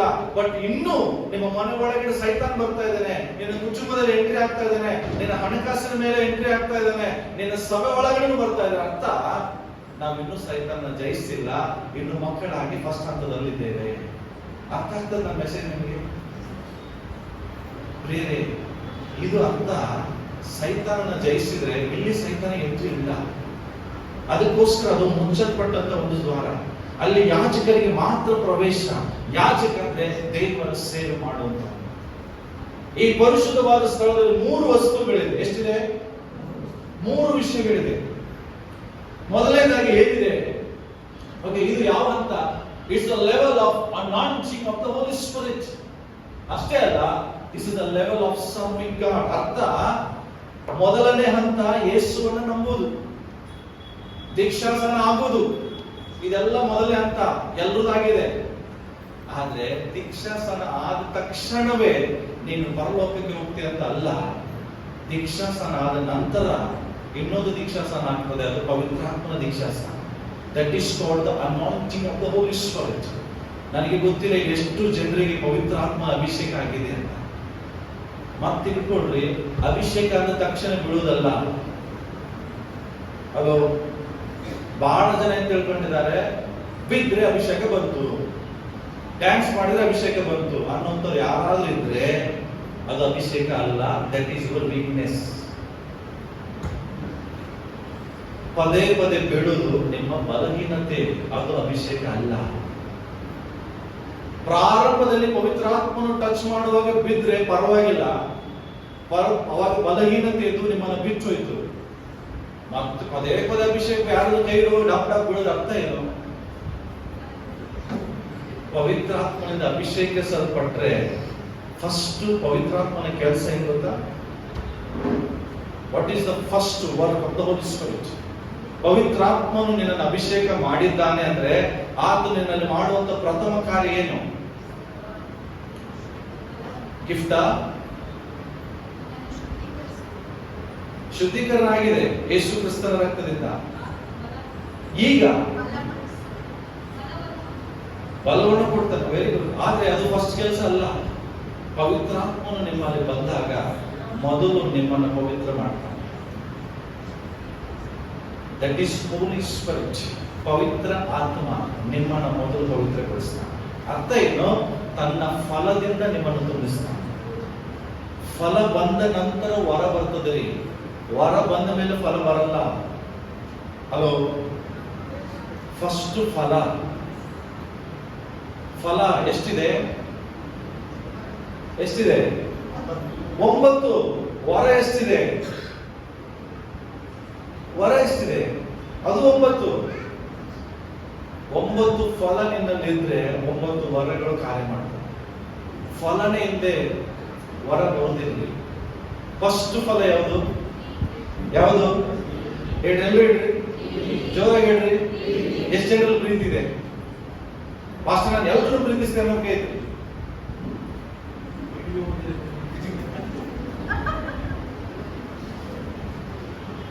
ಯಾರು ಪ್ರೀತಿ ಮಾಡೋದಿಲ್ಲ? ಹಾಗಾದ್ರೆ ಎಲ್ಲರನ್ನು ಭಾಷೆ ನಾನು ಪ್ರೀತಿಸ್ತೇನೆ, ನಾನು ಯಾರನ್ನು ದ್ವೇಷಿಸುವುದಿಲ್ಲ.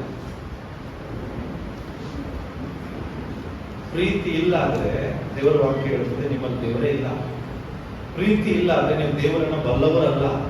ಪ್ರೀತಿ ಇಲ್ಲ ಅಂದ್ರೆ ನಿಮ್ಗೆ ದೇವರ ಬಗ್ಗೆ ಜ್ಞಾನ ಇಲ್ಲ ಅಂತ. ಯಾಕೆಂದ್ರೆ ದೇವರು ಪ್ರೀತಿ ಸ್ವರೂಪ. ಗಾಡ್ ಈಸ್ ಲವ್ ಅಂತೇವೆ. ಆ ಗಾಡ್ ಅನ್ನ ನಂಬೋನ ನನ್ನಲ್ಲಿ ಪ್ರೀತಿ ಇಲ್ಲ ಅಂದ್ರೆ ನಾಚ್ಕೊಳ್ತಾ ಇದ್ರೆ ನನ್ನ ಕೇಳ್ತಿಕ್ಕಿಲ್ಲಲ್ಲ. ಪ್ರೀತಿ, ಸಂತೋಷ, ಸಮಾಧಾನ ಇವೆಲ್ಲ ಇದಾವಲ್ಲ. ಸಂತೋಷಕ್ಕೆ ಅಪೋಸಿಟ್ ವರ್ಡ್ ಯಾವುದು? ದುಃಖ. ಸಮಾಧಾನಕ್ಕೆ ಅಪೋಸಿಟ್ ವರ್ಡ್ ಯಾವುದು? ಅಸಮಾಧಾನ. ಓಕೆ. ಪ್ರೀತಿಗೆ ಅಪೋಸಿಟ್ ವರ್ಡ್ ದ್ವೇಷ. ಯಾರಲ್ಲಿ ದ್ವೇಷ, ಅಸಮಾಧಾನ, ಕೋಪ ಇಲ್ವಾ? ತಿಳ್ಕೊಡ್ರಿ.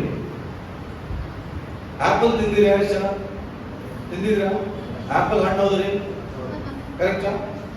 ಓಕೆ. ಈಗ ಆಪಲ್ ಒಂದು ಫಲವನ್ನು ನಾನು ಹೇಳ್ತೇನೆ. ಆಪಲ್ ಒಂದು ಪ್ರೀತಿ ಇದ್ದಂಗೆ ಅಂತ ತಿಳ್ಕೊಳ್ಳಿ. ಏನದು ಆಪಲ್? ಏನು?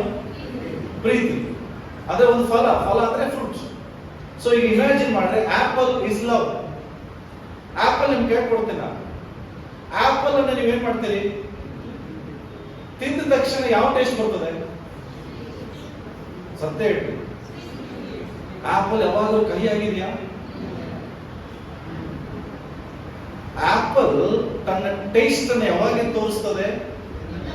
ಅದನ್ನ ಕಚ್ಚಿದಾಗ. ಈಗ ನಿನ್ನಲ್ಲಿ ಪ್ರೀತಿ ಇದೆ, ಈಗ ನಿನ್ನನ್ನ ಇನ್ನೊಬ್ರು ಕಚ್ಚಿದ್ರೆ ನಿನ್ನಲ್ಲಿ ಯಾವ್ದು ಬರ್ಬೇಕು? ಹೊರಗೆ ಬರ್ತದ?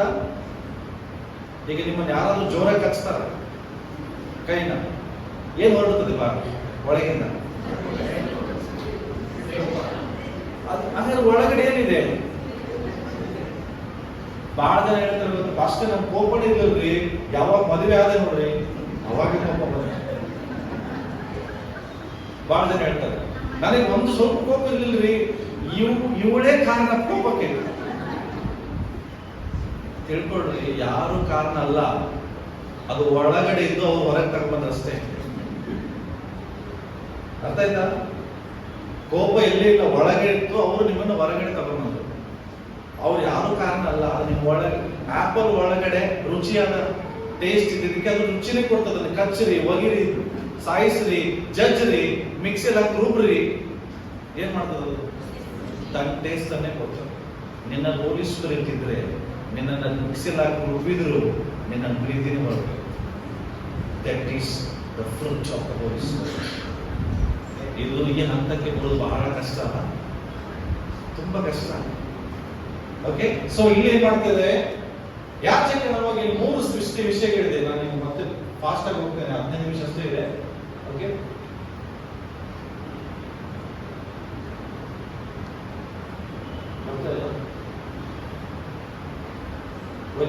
ಓಕೆ. ಸಿ, ಮೊದಲನೇದಾಗಿ ತಿಳ್ಕೊಡ್ರಿ, ಇಲ್ಲಿ the table of show bread ಅಂತ ಇದೆ. ಅಂದ್ರೆ ಮೇಜ್ ಇದೆ. ಫಸ್ಟ್ ಏನಿದೆ? ಇದು ಮೇಜ್. ಮೇಜ್ ಅಲ್ಲಿ ಬ್ರೆಡ್ ಇದೆ. ಏನಿದೆ? ಬ್ರೆಡ್. ಓಕೆ, ನೆಕ್ಸ್ಟ್ ಇಲ್ಲಿ ಗೋಲ್ಡನ್ ಲ್ಯಾಂಪ್, 7 ದೀಪಸ್ತಂಭಗಳ ಮೊನಾಕ್ ಇದೆ. ಇದೆಯಾ? ಇದು ಎಲ್ಲಿದೆ? ಪರಿಶುದ್ಧ ಸ್ಥಳದಲ್ಲಿ ಇರ್ತದೆ. ಆಮೇಲೆ ಇನ್ನೊಂದಿದೆ, it is called the altar of incense. ಅಂದ್ರೆ ಯಜ್ಞ ಧೂಪ ಹಾಕುವಂತ ಒಂದು ಪೀಠ ಇದೆ. ಅರ್ಥ ಮಾಡ್ಕೊಂಡು, ಹಾಗಾದ್ರೆ ಟೇಬಲ್ ಆಫ್ ಶೋ ಬ್ರೆಡ್ ಅಂದ್ರೆ ಏನು? ಬ್ರೆಡ್, ರೊಟ್ಟಿ, ದೇವರ ವಾಕ್ಯವನ್ನು ಸೂಚಿಸ್ತದೆ. ಏನು? ಏನ್ರಿ? ರೊಟ್ಟಿ ಏನು ಸೂಚಿಸ್ತದೆ? ದೇವರ ವಾಕ್ಯವನ್ನು ಸೂಚಿಸ್ತದೆ. ಓಕೆ, ಲ್ಯಾಂಪ್, 7 ದೀಪಸ್ತಂಭಗಳು ಏನು ತೋರಿಸ್ತದೆ? Lamp represent the light of the Holi spirit. ಪವಿತ್ರಾತ್ಮನು ಕೊಡುವ ಬೆಳಕನ್ನು ತೋರಿಸ್ತದೆ. ದೆನ್ ಇನ್ಸೆನ್ಸ್ ಅಂದ್ರೆ ಧೂಪ, ಇದು ನಿನ್ನ ಪ್ರಾರ್ಥನೆಯನ್ನ ತೋರಿಸ್ತದೆ. ಅರ್ಥ ಏನು? ನೀನು ಪರಿಶುದ್ಧವಾದ ಸ್ಥಳದಲ್ಲಿ ಇದ್ದರೆ ಈ 3 ನಿನ್ನ ಲೈಫ್ ಅಲ್ಲಿ ಇರ್ತದೆ. ಯಾವುದು? ಮೊದಲು ದೇವರ ವಾಕ್ಯ. ಸತ್ಯವಾಗಿ ಹೇಳ್ರಿ, ಎಷ್ಟು ಜನ ಬೈಬಲ್ ಓದದೆ ದಿನ ಪ್ರಾರಂಭಿಸುವುದಿಲ್ಲ ಅನ್ನೋದಿದೆ.